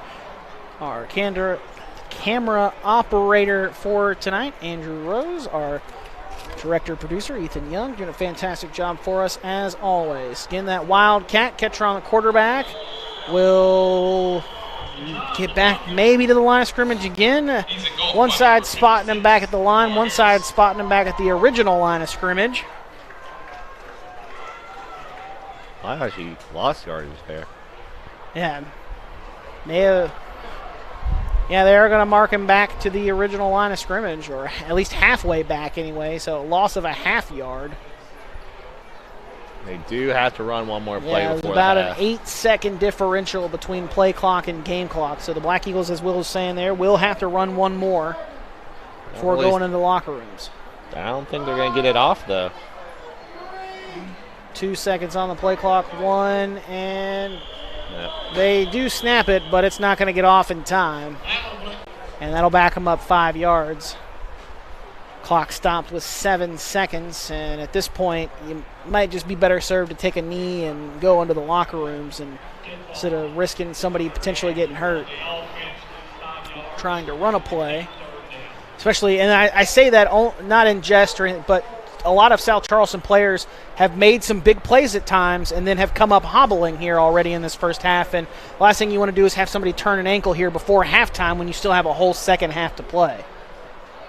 Well, got Wilson under center, so that could very well be what they're trying to do here. But could be trying to go for one last heave. Who knows? We'll see. Wilson turns and hands off to his tailback. And a short pickup there for the Black Eagles, Nolan Baskin. And that'll be the final play of the first half. Capital leads by 20 here in this Mountain State Athletic Conference rivalry game. Cougars lead 34-14 over the South Charleston Black Eagles. We'll step aside for a break and bring you back here for halftime right after this here on our High School Game Day Par Mar Stores Game of the Week. We know who we are, where we have been, and where we are going. Healthcare is ever-changing, and we are evolving to meet the future needs of our community. Thomas Health is honored to announce our affiliation with the WVU Health System. WVU Health System and its network of hospitals and physicians across West Virginia, Ohio, and Pennsylvania will allow Thomas Health to elevate and expand the current services we offer to this region. With broader access to specialists and subspecialists and the full support of the preeminent health system in our state, we look forward to being your first choice for medical care. Together, proudly serving our community and the state of West Virginia, today and tomorrow. Politicians make promises. Mayor Goodwin delivers. Charleston making its largest investment in more than 20 years to improve roads. All major crimes are at or near a 7-year low. Mayor Goodwin tripled demolition of abandoned buildings. Amy expanded parks, brought back the Stern Wheel Regatta, and is building a downtown sports center to spur economic growth. Goodwin did it all without raising taxes while creating the largest rainy day fund in Charleston's history. Mayor Amy Goodwin delivers. Hi, I'm West Virginia State Senator Eric J. Tarr, and I chair the Committee on Finance for the State Senate in West Virginia. I'm asking you to vote yes on Amendment 2. Without passing Amendment 2, the tax on your cars and trucks is here to stay. If you pass Amendment 2, we can eliminate the tax on your cars and trucks and vehicles that you depend on every day. Vote yes on Amendment 2. It gives the legislature a lot more flexibility on how we can restructure taxes in West Virginia so you keep more money in your pocket.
Ladies and gentlemen, give it up for the South Charleston Black Eagle Band.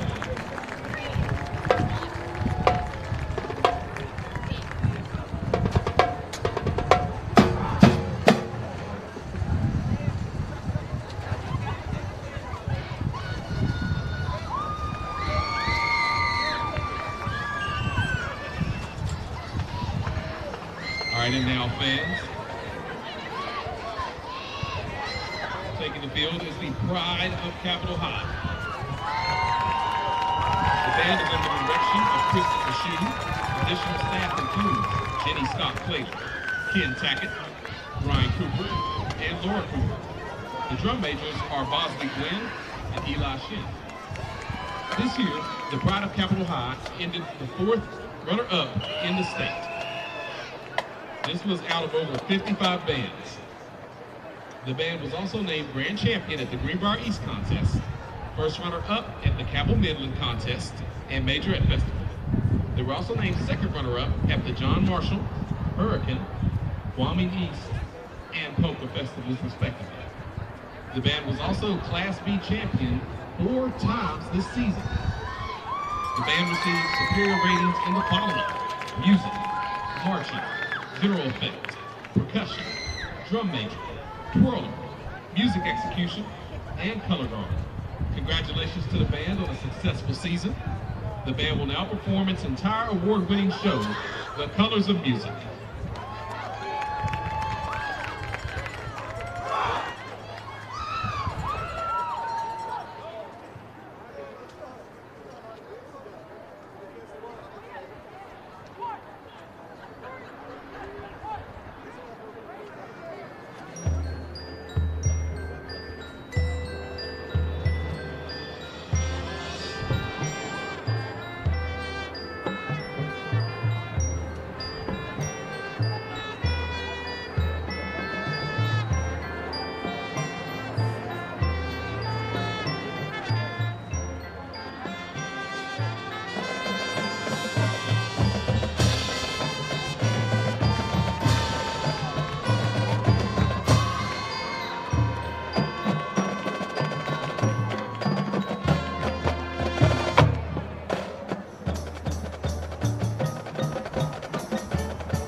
gentlemen, your pride of Capitol High.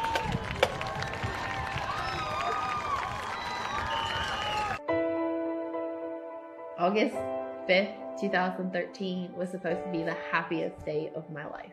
It turned into a nightmare. Harmony was too big for me to pass through my pelvis.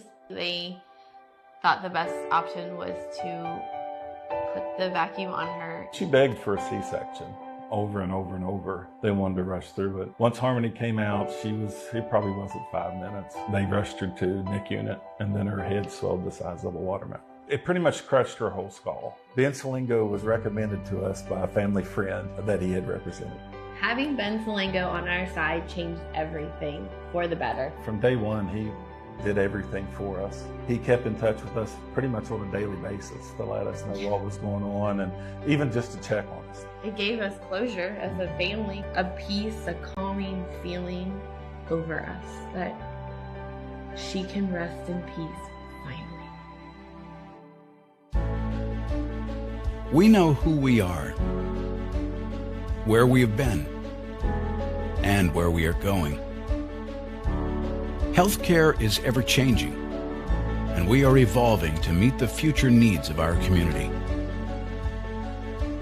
Thomas Health is honored to announce our affiliation with the WVU Health System.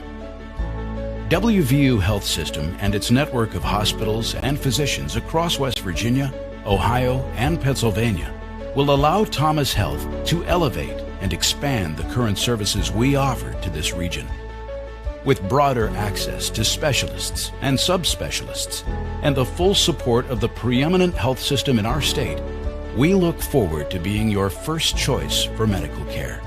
Together, proudly serving our community and the state of West Virginia, today and tomorrow. What started as the Parmar Oil Company in 1967 has grown into 116 convenience stores in 4 states. Parmar convenience stores offer monthly product specials and grab-and-go items. Located just down the street from where you live, Parmar stores are all about being your above-par convenience store. If you don't have a Parmar store near you now, you will soon. Parmar convenience stores, neighbors serving your community and making life a little bit easier every day.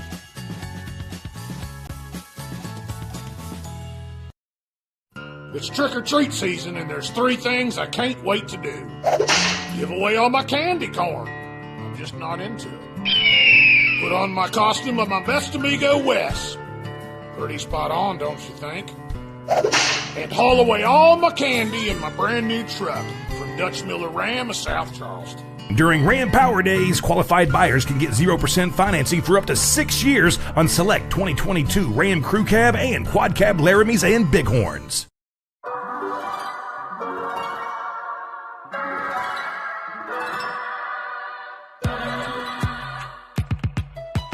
Ranked one of the best mobile banking apps in the country.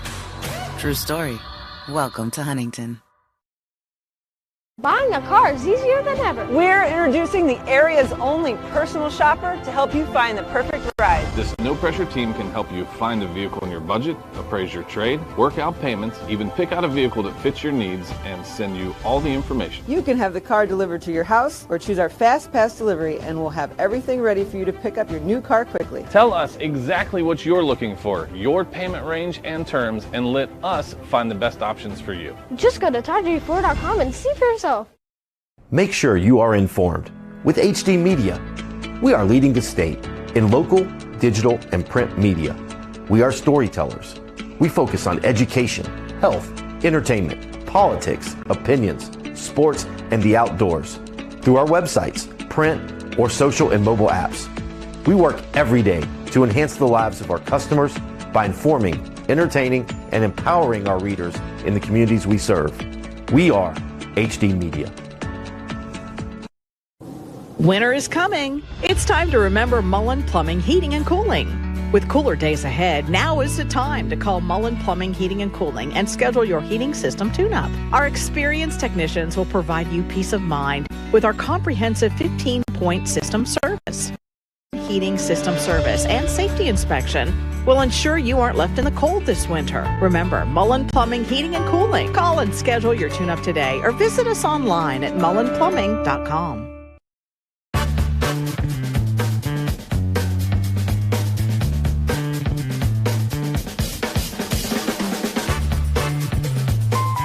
Call State Farm agent Matthew Rousey at 304-925-8000 today.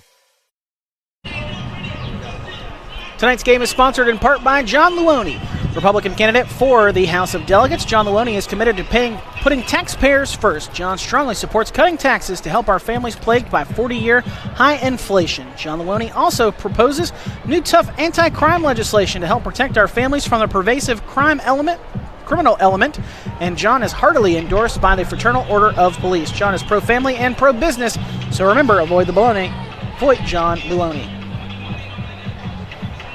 Back here for the second half between South Charleston and Capital. University of Charleston Stadium here at Laidley Field. Happy to have you with us here this evening for our high school game day Parmar Stores Game of the Week from our Frontier Communications broadcast booth. Adam Rogers, Will Vance, our media center crew. Happy to have you with us here this evening. It was a first half highlighted by a couple of non-offensive scores for the Capital Cougars, a pick six, a fumble recovery for a score, and a kickoff return for a touchdown. And that's what has the Cougars on top here at the half, 34-14. Really, it is a difference of those three scores because it's a 20-point game.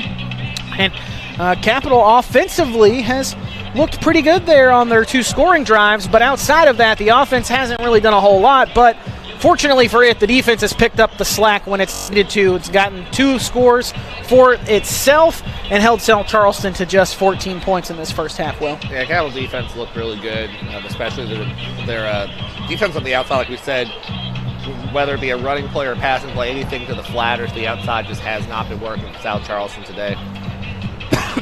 Excuse me.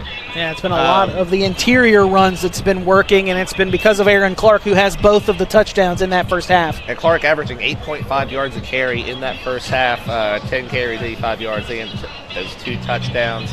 Touchdown runs of 34 and 3 yards. Just fantastic running back who just does a great job between the tackles. And if they're going to make up this deficit, he's probably going to be a big part of it. But the flip side of that is you're trying to make up a multi-score deficit. Doing it on the ground, it eats up time. So that's always got to be a factor too. The man you see there kicking his way on the scooter, Zyshawn Davis, who's out there, one of the captains for this Capital football team. Linebacker, running back for the Cougars, out for the season with a broken ankle. Unfortunately for him, was a pretty big part of this Cougar team. And still a captain, though. That's, again, why he was a captain named earlier this year, because of what he meant to this Capital football team. Still handling those captain duties. And I'm sure he's happy right now, despite having to scoot his way out there from midfield with his Cougars up by 20. And his Cougars will get the football to start this second half. South Charleston teeing it up. They might as well have started with it in the first half after intercepting South Charleston's very first pass attempt on their very first offensive play. So a little bit of a double dip here. And a bit of a squib kick is scooped up at the 28. And coming on the return to the near side for the Cougars is Tyler again. He had a 70-some yard return in the first half. This one he takes into South Charleston territory inside the 40 to the 38. What another nice return there for Kayvon Tyler, the senior. Happy senior day to him. Yeah, a lot of times when you kick it like that, you're trying to keep it away from a dangerous returner. That time it just seemed like the returners all over Capital's return team. So great job there crossing field and getting these guys in very good position to start this drive. So 1st and 10 for the Cougars, well into South Charleston territory.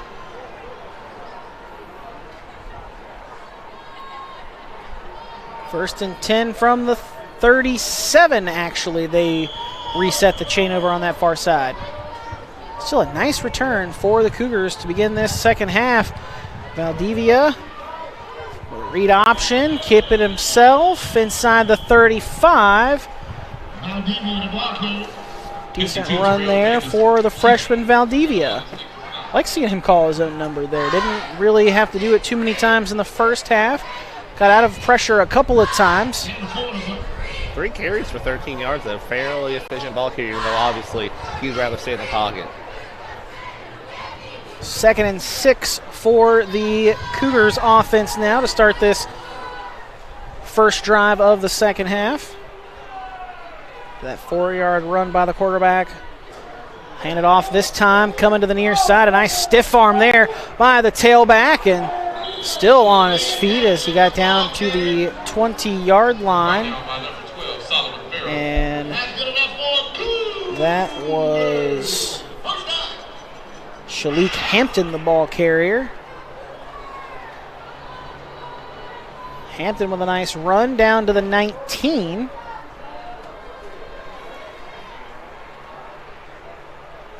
There's a first down for Capital. So 1st and 10 from inside the red zone on the opening possession of the second half.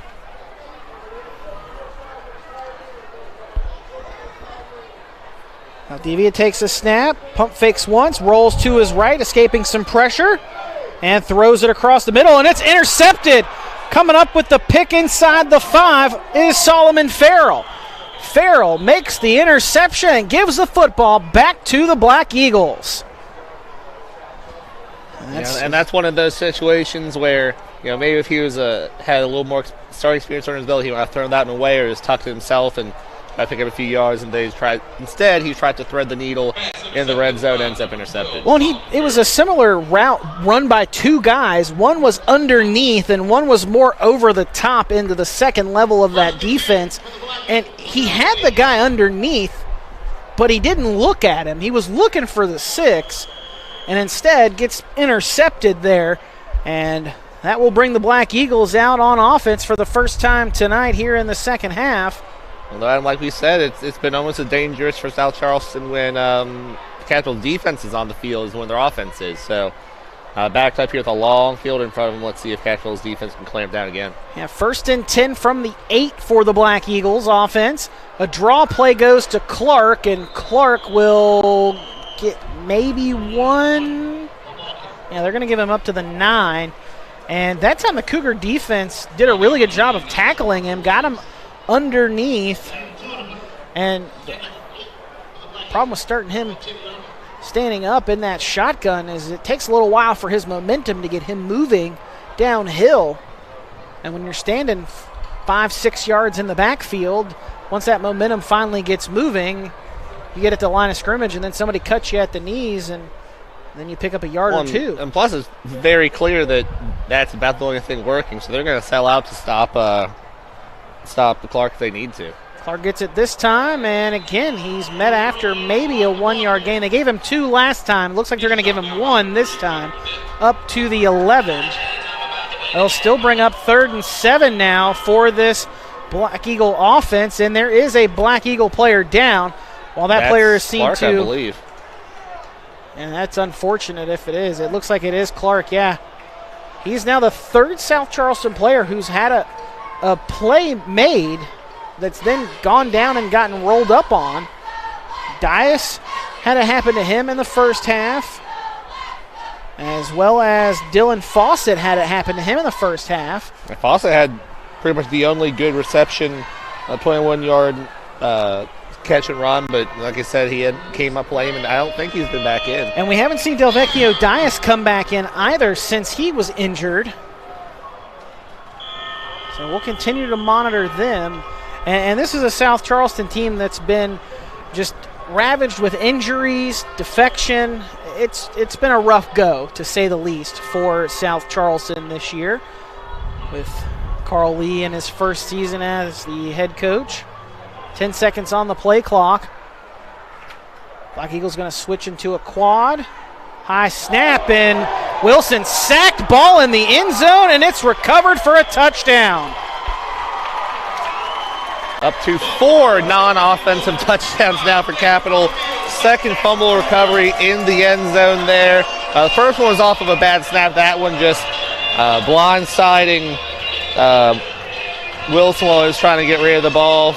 Ball gets away from him, recovered again. That's, again, 4 non-offensive touchdowns, 2 fumble recoveries, interception, and a kick return. And I think that was Robert Pomeroy wearing 55. It was either him or Navarre Harris.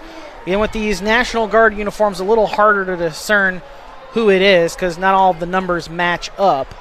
But, wow, second fumble recovery for a touchdown tonight for the for the Cougars defense.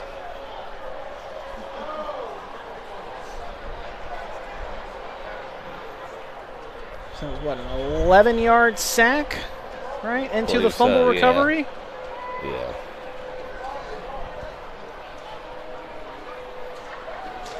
Kick is up, and it is good.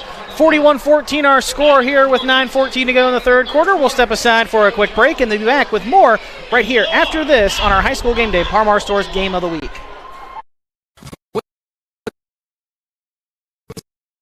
Started a company that has 16 convenience stores in 4 states. Par Mar convenience stores offer monthly product specials and grab-and-go items. Located just down the street from where you live, Par Mar stores are all about being your above-par convenience store. If you don't have a Par Mar store near you now, you will soon. Par Mar convenience stores, neighbors serving your community and making life a little bit easier every day.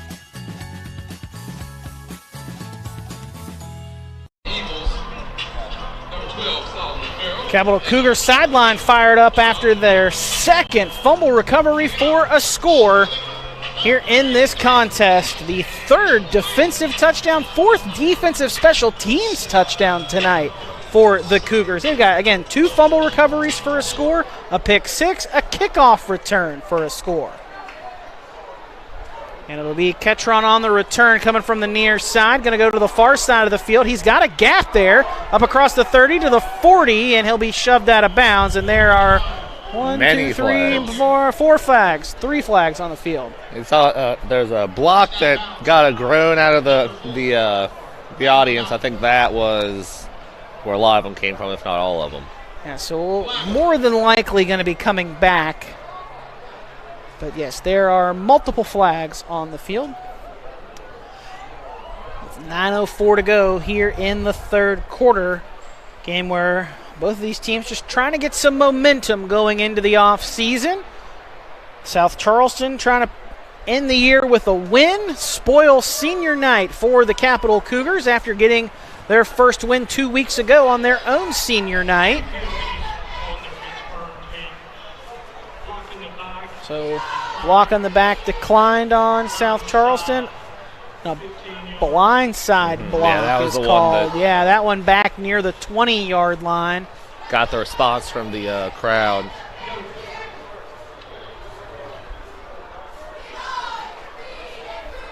So that will back South Charleston up. Well Dangerously inside their close own to 20. where they just turned the ball over, really. Yeah, they are going to Actually, I think exactly. They're on walk the it off. 11-yard No, line. it's at the 16, so 5 yards in front of where the last strip sack fumble recovery for a score by the Capital defense occurred. And, Will, you might have to just name the whole Cougar defense at this point your Kroger player of the game coming up in the fourth quarter.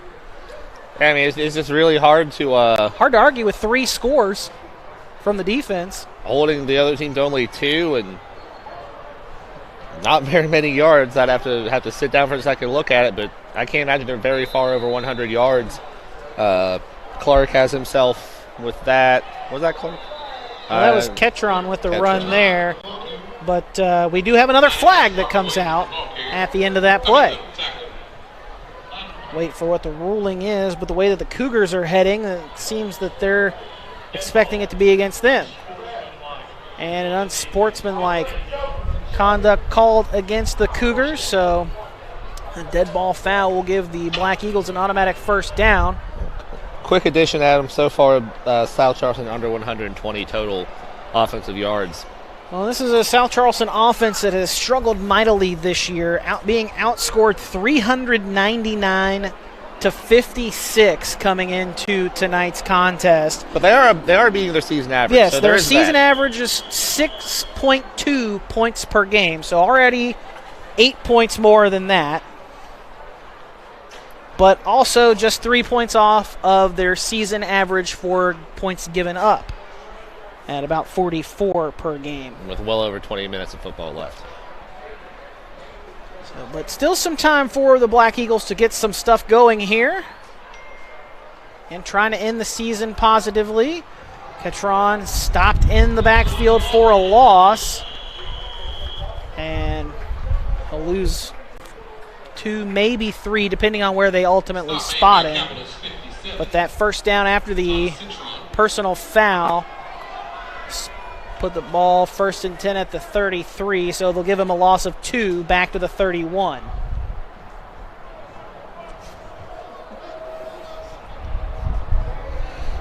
Ketron has had 2 touchdowns on the season for him, 1 rushing, 1 receiving. About 170 yards of total offense for him on the air coming into tonight.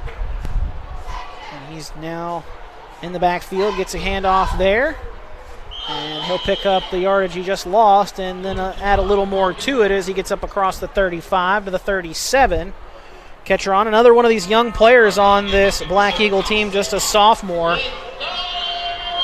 I believe we talked earlier with Coach Carl Lee is looking at just a bunch of freshmen and sophomores at various levels of both the offense and defense, with the guys that have been injured and guys that have left in the offseason since last year, and then a couple of guys that have decided to leave here this season in the middle of the year.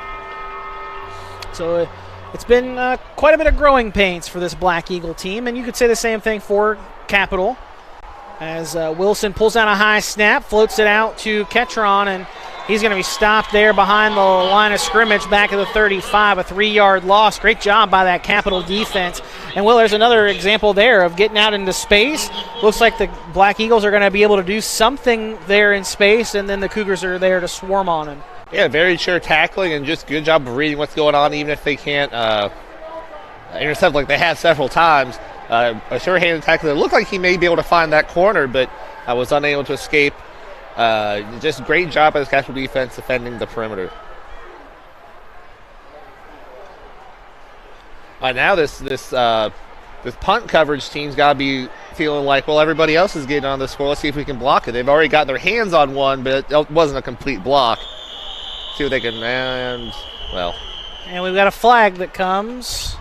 I believe this one's going to be for delay of game. Oh, no, they're going to get a timeout in before the delay of game or whatever the penalty was.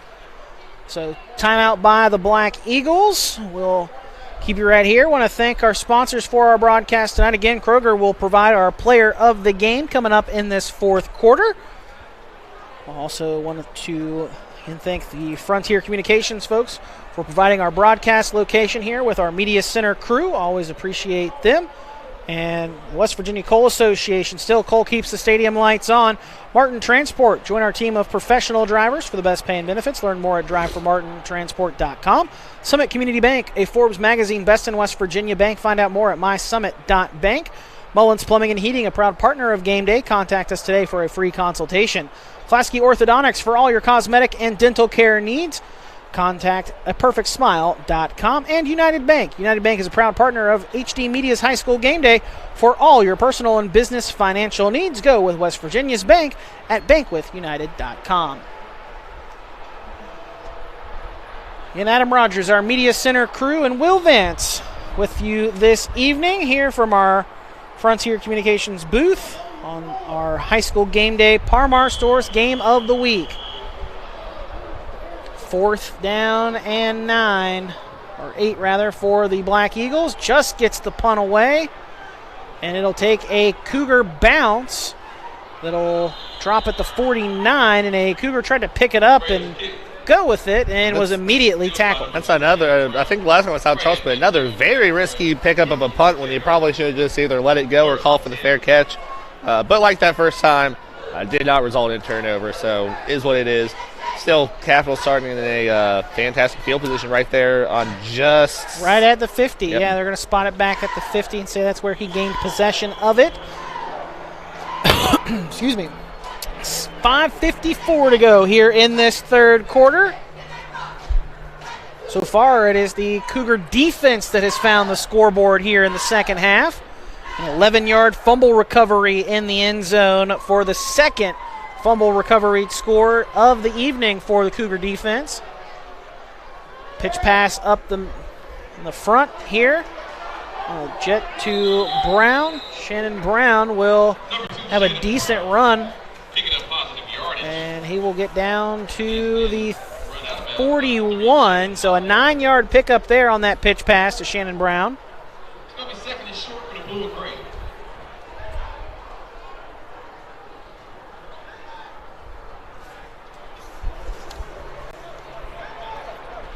Shannon Brown, one of many seniors on this team that were honored before tonight's contest, trying to help his Cougars go off this field for the final time with a win here in 2022. Low snap. Valdivia able to pick it up, steps up in the pocket, fires deep down the near sideline. A dart caught by Shannon Brown at the 3, and he's into the end zone. Touchdown, Cougars. From 41 yards out, the Cougars strike the scoreboard again, 47-14 with 5:38 to go here in the third quarter. Great job to get it there over the defender who was in the ballpark. If there wasn't quite as much zip on that ball, the defender may have had a chance to make up that ground and impact that catch. But just great job finding his receiver there. Like you said, Shannon Brown, one of those seniors and really doing a lot for his team in this game. No better way to have your final game end than a touchdown to put your team up big now.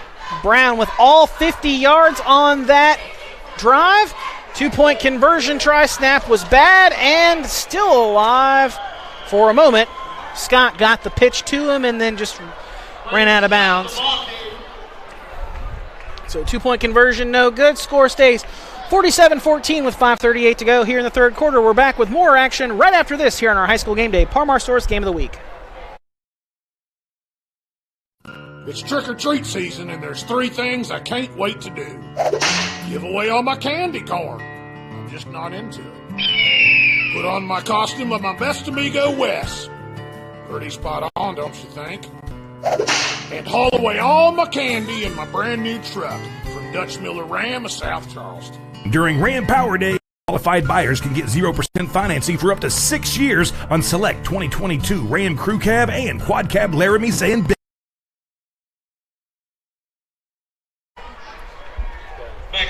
2-point conversion try was no good after Shannon Brown hauled in a catch from 41 yards out from Fernando Valdivia. And the Cougars extend the lead now to 33 with 5:38 to go here in the third quarter. Kickoff will go into the end zone. Just takes the Cougar bounce to stay inbounds and go into the end zone for the touchback. So that is where South Charleston will take, or that will put South Charleston with the football at the 20-yard line after the touchback.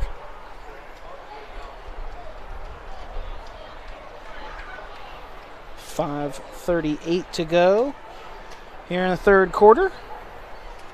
Black Eagles offense back out again, hoping for a better result this time. Did get a first down the last possession, but that was via the 15-yard personal foul. Take a look at some scores from around the Mountain State. That one of those games we talked about being a interesting matchup this evening with playoff implications. George Washington and Woodrow Wilson. The game now final down in Beckley. GW with a 16-point win on the road, 26-10 in that MSAC matchup. Ketron maybe spins his way across the line of scrimmage for a gain of 1, if anything there. So Patriots winning that one should guarantee themselves a first-round home playoff game, as they were number 6 coming into tonight's game.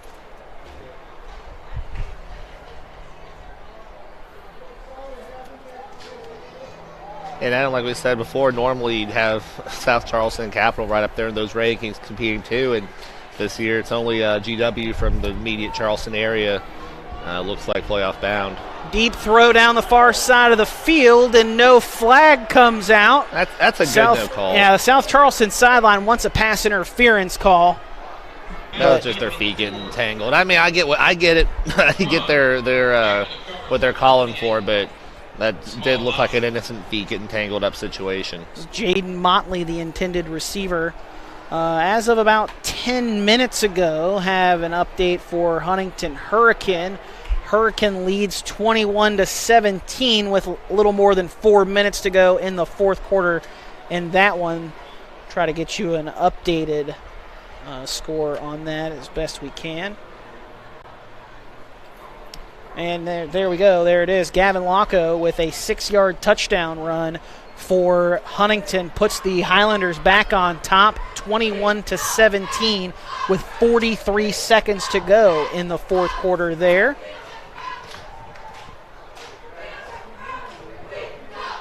Yeah, Hurricane maybe having a resurgent year, but Huntington's definitely the blue bloods. Excuse me, 24-21 is the score there now. Locko with that touchdown run. 24-21 your score, 43 seconds to go in that one. Hurricane definitely one of the more interesting stories in the MSAC so far this season with the influx of talent they had. The new former coaching. South Charleston head coach Donnie Mays leaving in the offseason, taking the head coaching job at Hurricane after their coach resigned. And then that's what opened the door for Carl Lee to come in and take over his alma mater here at South Charleston. A late man running on for this punt attempt, and I don't think they actually touched that when they just no, but the punt is muffed. Ball still on the turf. And they are going to say that the Cougars are able to recover it at the 45-yard line, but that was almost a turnover there by the Cougars. Tried to make a late decision to field that punt, and then it was muffed, and then two Cougar players there in front of the football, and fortunately enough for them, by the time the Black Eagle players got down there, one of the two of them were able to jump on top of it. Special teams it seemed to be a little bit of a sore spot for both teams. Both teams seem like they're running their last man on the punt team in at the last second, and both teams had trouble fielding them even when they're not especially tricky ones. So and figure see a couple more punts tonight, so we'll see how they do this. Here's another formation they were using earlier where they really try to stuff up the short side of the field. Handoff goes up the middle to Savion Brown. Brown cuts it back outside, breaks out of a couple of tackles for a moment, gets the first down, and he's brought down at the 30. 15-yard pickup there by Savion Brown, the sophomore. Another one of these young players for the Cougars who will have some time to continue to make an impact in this program. 2 more years ahead for that young man, Savion Brown. 1st and 10 from the 30 now for the Cougars with 4:10 to go here. Now 4:10 to go in this third quarter. As the clock continues to move, and now the clock is stopped. And I believe we've got an equipment issue as a player just comes running over from the far side of the field. He will be replaced. Adam, I don't know if other teams we've covered this year were more up on their helmet maintenance or whatever the heck's going on down there. Or the officials are a little bit more lax in those games because, we have seen numerous players run off the field for both sides tonight due to an equipment malfunction. But 1st and 10 from the 30. Handoff goes to Brown again. Savion Brown cuts to the right side. Has first down carry again as he gets forced out of bounds just before the 15.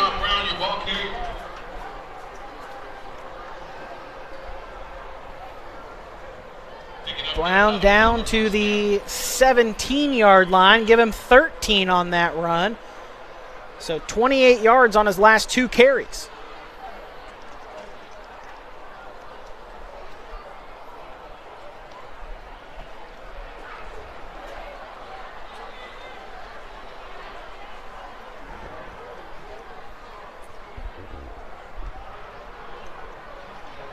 Here again, that overload formation to the short side. Let's see if they try to go to the wide side again.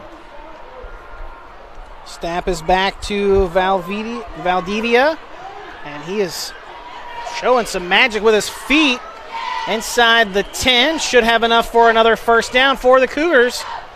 Man, he just was slipping and sliding through those defenders there on that play. Yeah, I've liked what he's been doing this game. I mean, he's not necessarily being asked to carry the team or throw a million times. Those passes have been pretty accurate. He had that bad interception early in the third quarter, but outside of that, he hasn't really made mistakes. He's done a good job of tucking and running when he needs. So I don't recall him taking a bad sack or anything like that. So definitely encouraging game out of him, a young guy that we said potentially 3 more years of playing. So he's been really good at turning nothing into something. Numerous times tonight, he has turned losses into gains for his team.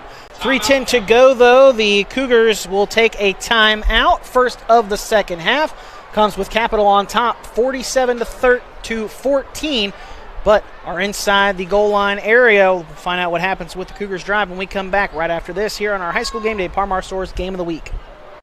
Buying a car is easier than ever. We're introducing the area's only personal shopper to help you find the perfect ride. This no-pressure team can help you find a vehicle in your budget, appraise your trade, work out payments, even pick out a vehicle that fits your needs, and send you all the information. You can have the car delivered to your house or choose our Fast Pass delivery, and we'll have everything ready for you to pick up your new car quickly. Tell us exactly what you're looking for, your payment range and terms, and let us find the best options for you. Just go to ToddJFord.com and see for yourself. 3:10 here in this third quarter.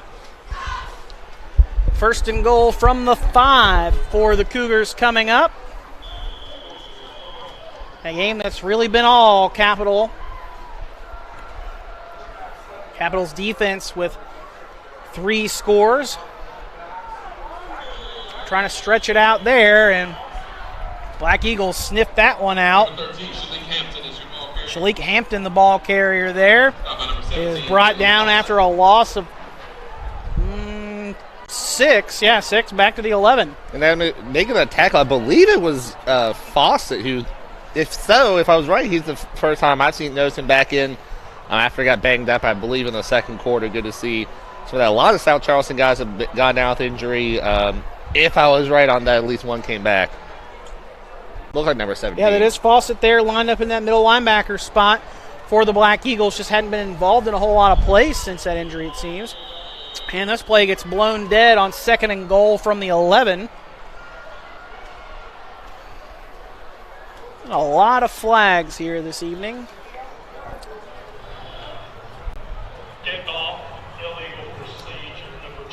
And so many of them have been, well, that was a legal procedure. Oh, I guess false start isn't a legal procedure, but so many of them have been lined up incorrectly, which is, it happens. So that you see that happen in the NFL too, but not to this degree. It's just one of those things that just drives the coaches crazy when you're just giving and taking 5 yards based on just not putting your feet where they should be. Second down and goal from the 16 for the Cougars. Play action fake.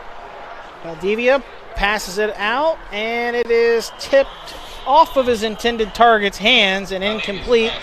But there is a flag on the play. Go figure. May have been maybe defensive holding.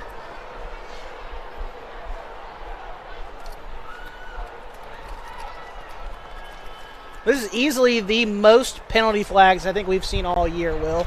Oh, yeah, for sure. And it comes in the final game of the regular season. Go figure. With no real playoff implications.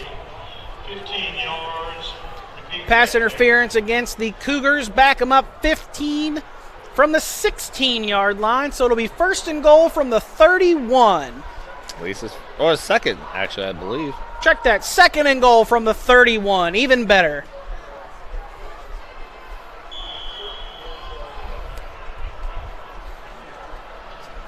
Not a lot of plays in the playbook for second and goal from the 31, I'm sure. Or it's wide open. You call whatever you want. I mean, at this point, when you're up you don't need to get off 33 31 yards back in one play, so. Valdivia fires on a curl route to the near side. That is caught by Shalik Hampton. Still on his feet inside the 15. Still going down to the 10. Oh, we said they don't need to pick them all up in one foul swoop, but he certainly got 21 back right there. Man, Shalik Hampton, again, another one of these young guys for the Cougars, just a sophomore, making a big play there. And I want to point out, you see the respect these two teams. Obviously there have been a couple chippy moments, but Number 6, South Charleston number 6, who was that? Murray congratulating on that play right there. Just giving him a, hey, good job, man. Yeah, you hate giving up the yardage like that, but when a guy fights for the yards like that, you got to give him his props. Much, South Charleston's coach might not like to see him giving the props for it, but we'll give him the props. Now the man goes in motion, and flag comes out. I believe we're going to get a delay of game on Capital. So make it 3rd and goal from the 15 now. Yeah, that's one of the reasons this game seems to be dragging on time-wise, is just the amount of time these fouls have been adding. Yeah, I know we kicked off at 7:30 tonight, but it is almost 10, and we still have a whole 4th quarter to play. Like I said, George Washington went final. I believe Huntington Hurricane should be close to final if it's not already. It was 43 seconds left when we gave that update not too long ago that put Huntington on top by 3, 24-21. Getting text saying Huntington won. We'll check that final score, but it should be what it was. And there's a touchdown for the Cougars. Valdivia finds his man across the middle. Hauling it in from 15 yards out there for the Cougars. Trying to get a number. That is 21. I believe that's David Houston. With 40 seconds left here in the 3rd quarter. Cougars are on top 53-14.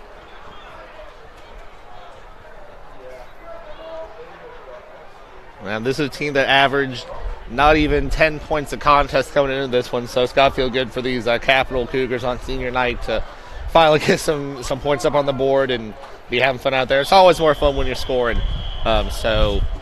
Great senior night for them, and great opportunities here, especially now they're getting towards the... We have another flag, folks. It's a delay of game on the Cougars on a PAT try. But now as you head into the 4th quarter, we talk about how young these teams are, opportunity to help them out, make them a little younger, get some of these younger guys in there that may not play that much, so plenty of game left. So we'll back it up 5 yards, and it will be a 25-yard PAT try for Braden Scott, who is perfect on PAT tries. It's when they've tried to get the 2-point because of a bad snap, he's not gotten a chance to kick it. This one he puts through, make it 54-14, a 40-point lead for the Cougars with 40 seconds left to go here in the 3rd quarter. Step aside. Actually, we'll keep you right here. And with 40 seconds left in this 3rd quarter, we'll take this opportunity to thank our sponsors. Kroger, again, has our player of the game. We'll have that coming up for you in the 4th quarter as we get later into it. Also want to make certain to thank Frontier Communications for our broadcast booth this evening with the Media Center crew, West Virginia Coal Association, Martin Transport, Summit Community Bank, Mullins Plumbing and Heating, Pulaski Orthodontics, and United Bank, as well as HD Media. Don't forget, also have photos of tonight's game on the RSN Sports Facebook page. Barry Alderman down there taking photos for the game tonight. And he always does such a great job taking pictures. Makes everybody look really nice in their photos. Whether you're a cheerleader, a band member, football player, whatever it is, it makes you look good. 40 seconds left here in the 3rd quarter. And the Cougars in those National Guard uniforms. And I wonder if the National Guard has a record of teams wearing this uniform this year and their win and loss. It certainly should. I would like to think they do. I haven't been keeping track of it because they've been doing it across the Mountain State this year. First time we've seen it in person. Yeah, first time Will and I have witnessed it in person. And a nice kickoff return coming here. And taking it up is Jordan Ketron. Ketron across midfield and deep into Capital territory inside the 40 to the 37. With 27.4 seconds to go, Black Eagle offense going to have great field position. But the Black Eagles are going to have to score here before this quarter expires to prevent the running clock from going into effect at the beginning of the 4th quarter.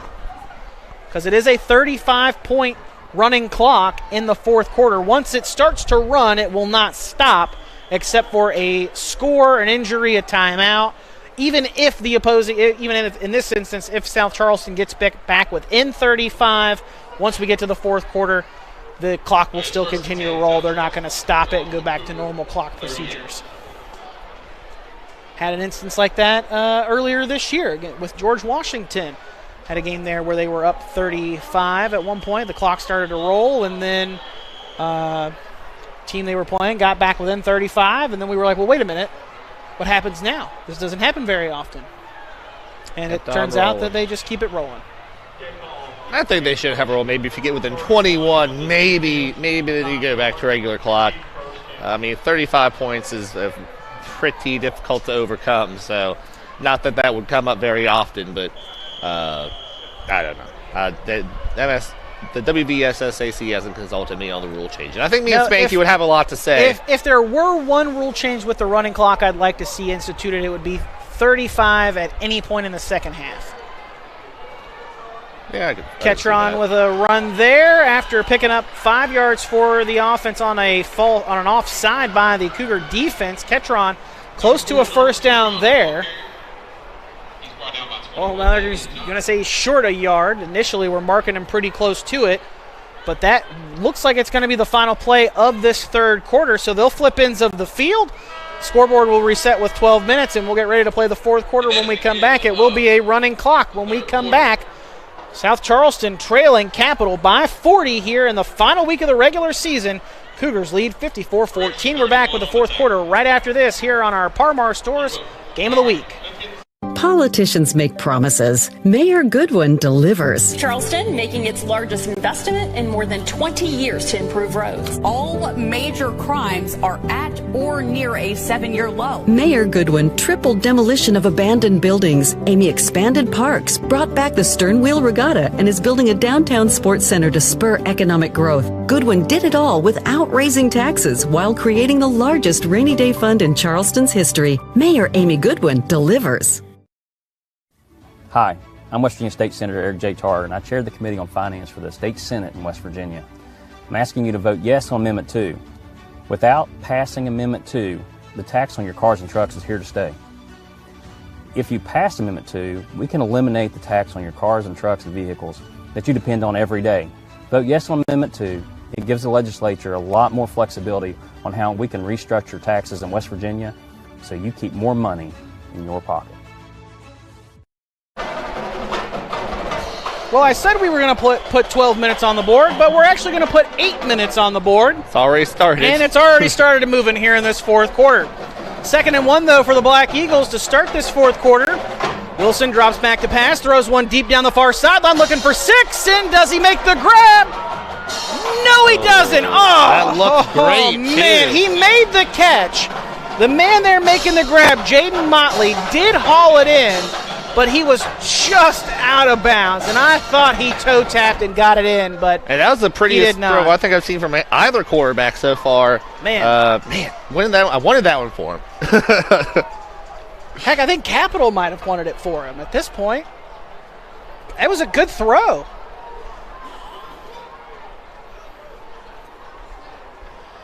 Again, even though it is an incompletion, the clock continues to roll because of the 35-point rule running clock. So third and short for South Charleston, ball 29.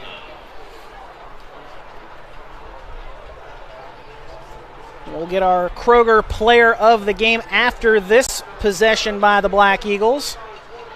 As it's Ketron with a nice run. Needed one to pick up the first down. And he'll take it all the way down inside the 15. What a nice run by Jordan Ketron. Yeah. I mean, Ketron seems like he's one of these guys who's going to be a pretty big part of this team going forward. He's got some talents in the backfield. He's been a decent return man as well. You could see he got a little frustrated earlier in the first half when he made a mistake, made a cut he shouldn't have made, and didn't pick up the yardage he needed to, and then got pulled. But then went over to the sideline, had a chat, came back out, and has been focused ever since. A nice run here, gets him into the end zone, touchdown! Black Eagles from 13 yards out. 54-20 now as Ketron makes the score.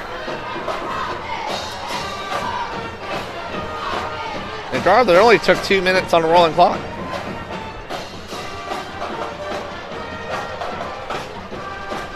If that were an NFL score, you'd take 2 minutes on a score.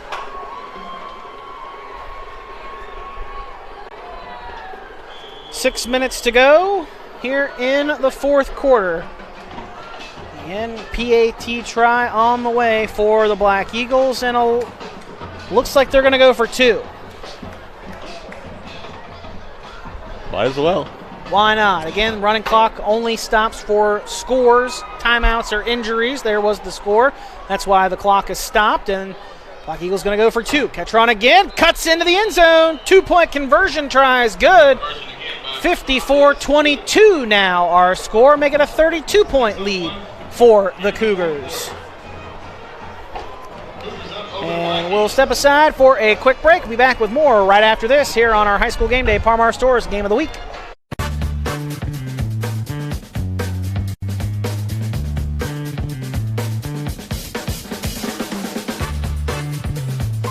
Call State Farm agent Matthew Rousey at 304-925-8000 today.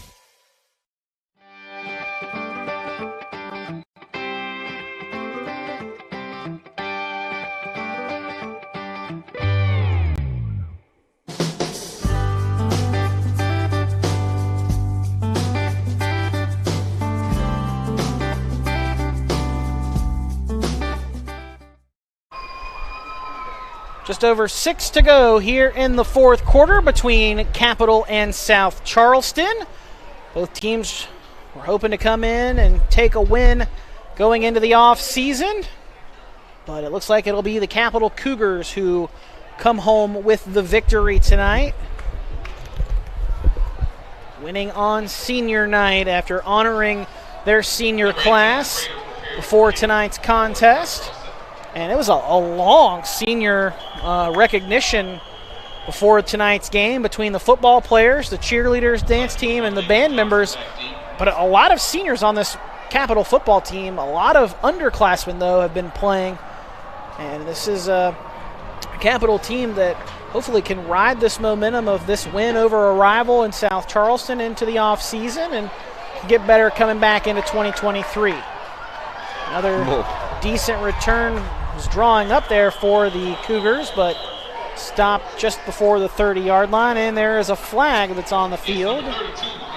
Saw a face mask indication to the far side ref. So we'll wait the ruling on this penalty. And then ref's trying to, there he goes. Refs were signaling to get the clock moving again since we're in the running clock situation. It is going to be a face mask on South Charleston, so they'll march it down the field and give Capital some extra yards here on what potentially is going to be the final drive of the game, depending on ultimately what happens with it. But with the running clock, there is the potential for this to be the final drive of the game. So now under 5 minutes to go here in the fourth quarter. Will, it's time for our Kroger Player of the Game. I think we're going to give it a pretty easy one this time to the defense and the special teams for South Charleston for Capital. Excuse me. I mean, just fantastic job. We had the two interceptions the interception to start off the game, the pick six, the two fumble recoveries, 4 touchdowns. Overall holding South Charleston up until this last quarter to well under 150 total yards. Showed great skill all the way around. So defense, special teams, go ahead and give it to that. Might sound like a little bit of a cop-out, but hey, it's my pick to make. And our Kroger Player of the Game is our defensive and special teams unit for the Capital Cougars. I will say that Kayvon Tyler gets a honorable mention. Yeah, in that had one of the offensive touchdowns for the Cougars, had a 70-yard kickoff return for a touchdown. But what a job by this Cougar defense and special teams tonight, because outside of his return, he wasn't the only one having some success in the return game. Their special teams, their punt return unit played really well, got a block on one, forced some bad kicks a couple other times, had a decent return on one as well. So it was an all-around great game. Yeah, all-around great game tonight from the special teams unit, both kickoff return. As, again, you see our Kroger player of the game. It's a bit of a cop-out, but final game of the regular season, we have 4 non-offensive touchdowns from one team, have 2 fumble recoveries for a score, a pick 6, and a kickoff return. Cop-out or not, I mean, the Cougar defense special teams came to play today. No doubt about that, and hopefully they keep this performance in mind to go into next season, that they can play at this type of level, and they can be flying around there and make the plays. They don't need the offense to score every time. Yeah, because, again, this is a young squad on both sides of the football for both Capital and South Charleston, as Gavin Sutton is the quarterback now. He handed it off to Caden Hughes. Hughes has a first down.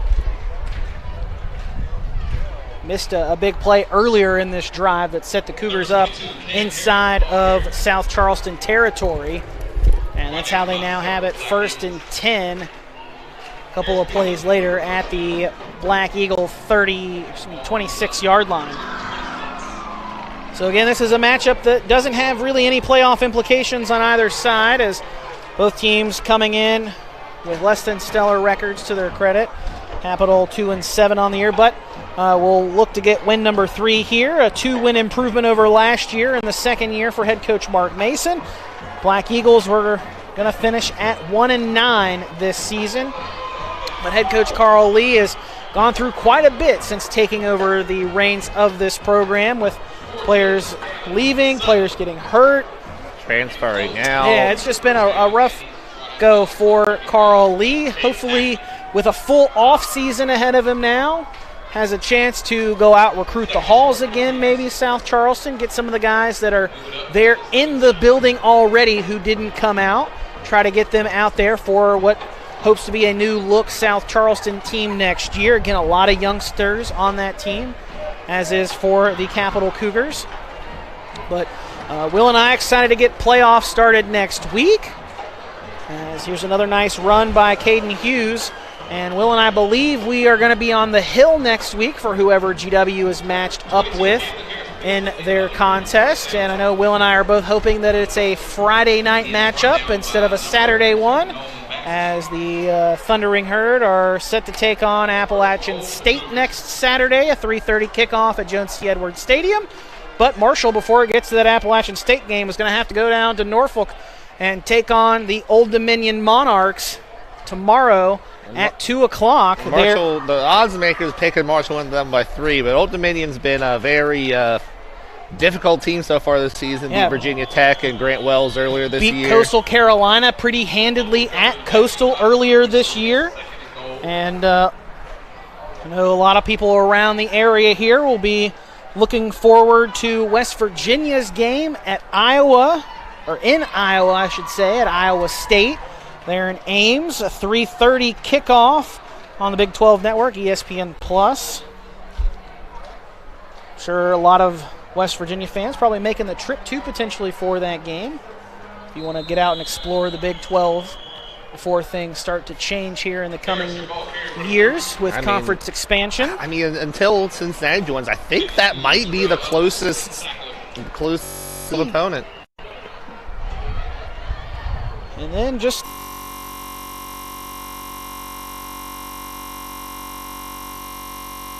teams in West Virginia. Marshall will travel to Queens University in Charlotte, North Carolina for a Monday night matchup on ESPN+. And West Virginia opens the season at home against Mount St. Mary's. And we've got a touchdown here in the final seconds of this game. Caden Hughes with the score with 28 seconds to go. Coach Mason just got a ice bath at about the 30-yard line. Apologies for some technical difficulties we were dealing with there just a moment ago. But that was Caden Hughes who got the score to make it 60-22 here in the fourth quarter. And now after the ice bath, they got to kick all the ice off the turf. Player safety issue there. Because, again, there is 28 seconds left to go in this game. 2-point conversion try, though, comes from the Cougars, and they flip up and over the goal line and in for the 2-point try. Tanner Burdett, one of the seniors on this Cougar team. And now he's running over to the sideline to jump into the stands. Trying to fire up the Cougars on the near side. Look at the team that had a very rough go over a lot of the season. Then here at the second half of the season, started getting some things together. Like I said, about to have 3 wins, 2 more than they did last year. These seniors have had probably the most fun game they've had all season here on their senior night. So I'm really a great ending here for the Capital Cougars. 40-point win after being on the opposite end of so many lopsided performances. I'm sure it feels especially good tonight for Capital. Yeah, that 2-point conversion try put them up 40 again, 62-22. This might be the highest scoring game we've had all year, Will. Combined score. If I recall correctly. Scott Hoover got pretty high. I mean, yeah. I don't know. 84 points is pretty high up there if my memory serves correct. The only game I could think of that might have been higher was Scott Hoover early in the season, but that may have been more of a 60, 70-point affair. And who would have expected to come out of Capital? I mean, you know, it's the opponents matter, but Capital looked like they certainly didn't look like a 3-win team. I mean, they might look like a 4 or 5-win team. Not going to heap the praise too high. They certainly had their problems out there as well, but certainly a program that seems to be heading the right direction, especially when you look at the youth and the guys who are contributing out here tonight. Kickoff is away. It'll bounce at the 17 and then be scooped up by Ketron. And he's going to return it over on the far side, and it'll be stopped shy of the 35. But that should be the final play of this game, as again that clock will just continue to roll out. So that does it for us in the regular season for high school football in West Virginia. 11 weeks in the books. We head to the playoffs, where everyone around the state will be waiting to find out who plays who when those decisions are made on Sunday. A lot of people will start speculating later on tonight and tomorrow once all the results come final, and they're going to do some math, but the official math comes on Sunday when the WVSSAC meets up in Parkersburg with the teams to determine matchups and times, dates and places. And we just got to sit back and wait until Sunday afternoon to find out where we'll bring you high school football playoff action in West Virginia next week. But, Will, any final thoughts on our broadcast tonight and on the regular season as a whole as we head into the playoffs next week? It's been a great regular season. Hopefully we have 2 better regular seasons out of these 2 teams next year. I think it's a better landscape in high school football when these 2 are good. Better Mountain State Athletic Conference, better Kanawha Valley, better AAA as a whole when Capital and South Charleston are at their best, for sure. Yeah, definitely 2 teams that will get better, and the conference and state need to get better. It's going to be an interesting playoffs. Like you said, we got to wait for the final numbers to shake out, but you've got a combination of teams like Huntington and Cabell Midland, which are perennial contenders. But then you've got George Washington in the top half, a team that hasn't been in a state championship in quite some time. You've got Hurricanes. Spring Valley, Hurricanes resurgence. So, Martinsburg being Martinsburg still. Well, right. Losing to out-of-state schools, and then you never know what you're going to get out of them in the playoffs. Maybe a state championship run in the works for the Bulldogs again this year.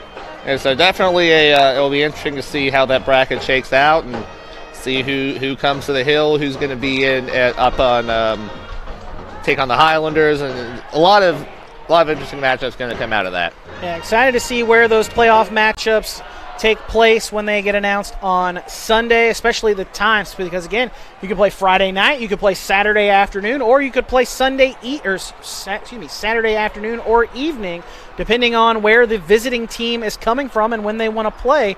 So The only thing the home team gets to decide is the home site. So a lot of things to be decided on Sunday. But it was another great regular season of action for us here on the high school game day platform with RSN Sports and HD Media. We appreciate them letting us have another crack at this regular season. We're excited to get to the playoffs as well. Before we wrap things up, I want to make certain we thank our sponsors one final time for our broadcast tonight. Kroger with our player of the game, again, who we gave to the Capital defense and special teams because of 4 non-offensive touchdowns by those 2 units. Great job by them. Frontier Communications, West Virginia Coal Association, Martin Transport, Summit Community Bank, Mullins Plumbing and Heating, Klasky Orthodontics, United Bank, and HD Media. We appreciate them for allowing us to do this. Big thanks to them, our sponsors. For our Media Center crew, Andrew Rose, our camera operator, Ethan Young, our director producer, and my color man, Will Vance. Thanks for joining us. Have a great rest of your Friday night. We'll see you next week for playoffs in West Virginia high school football on High School Game Day.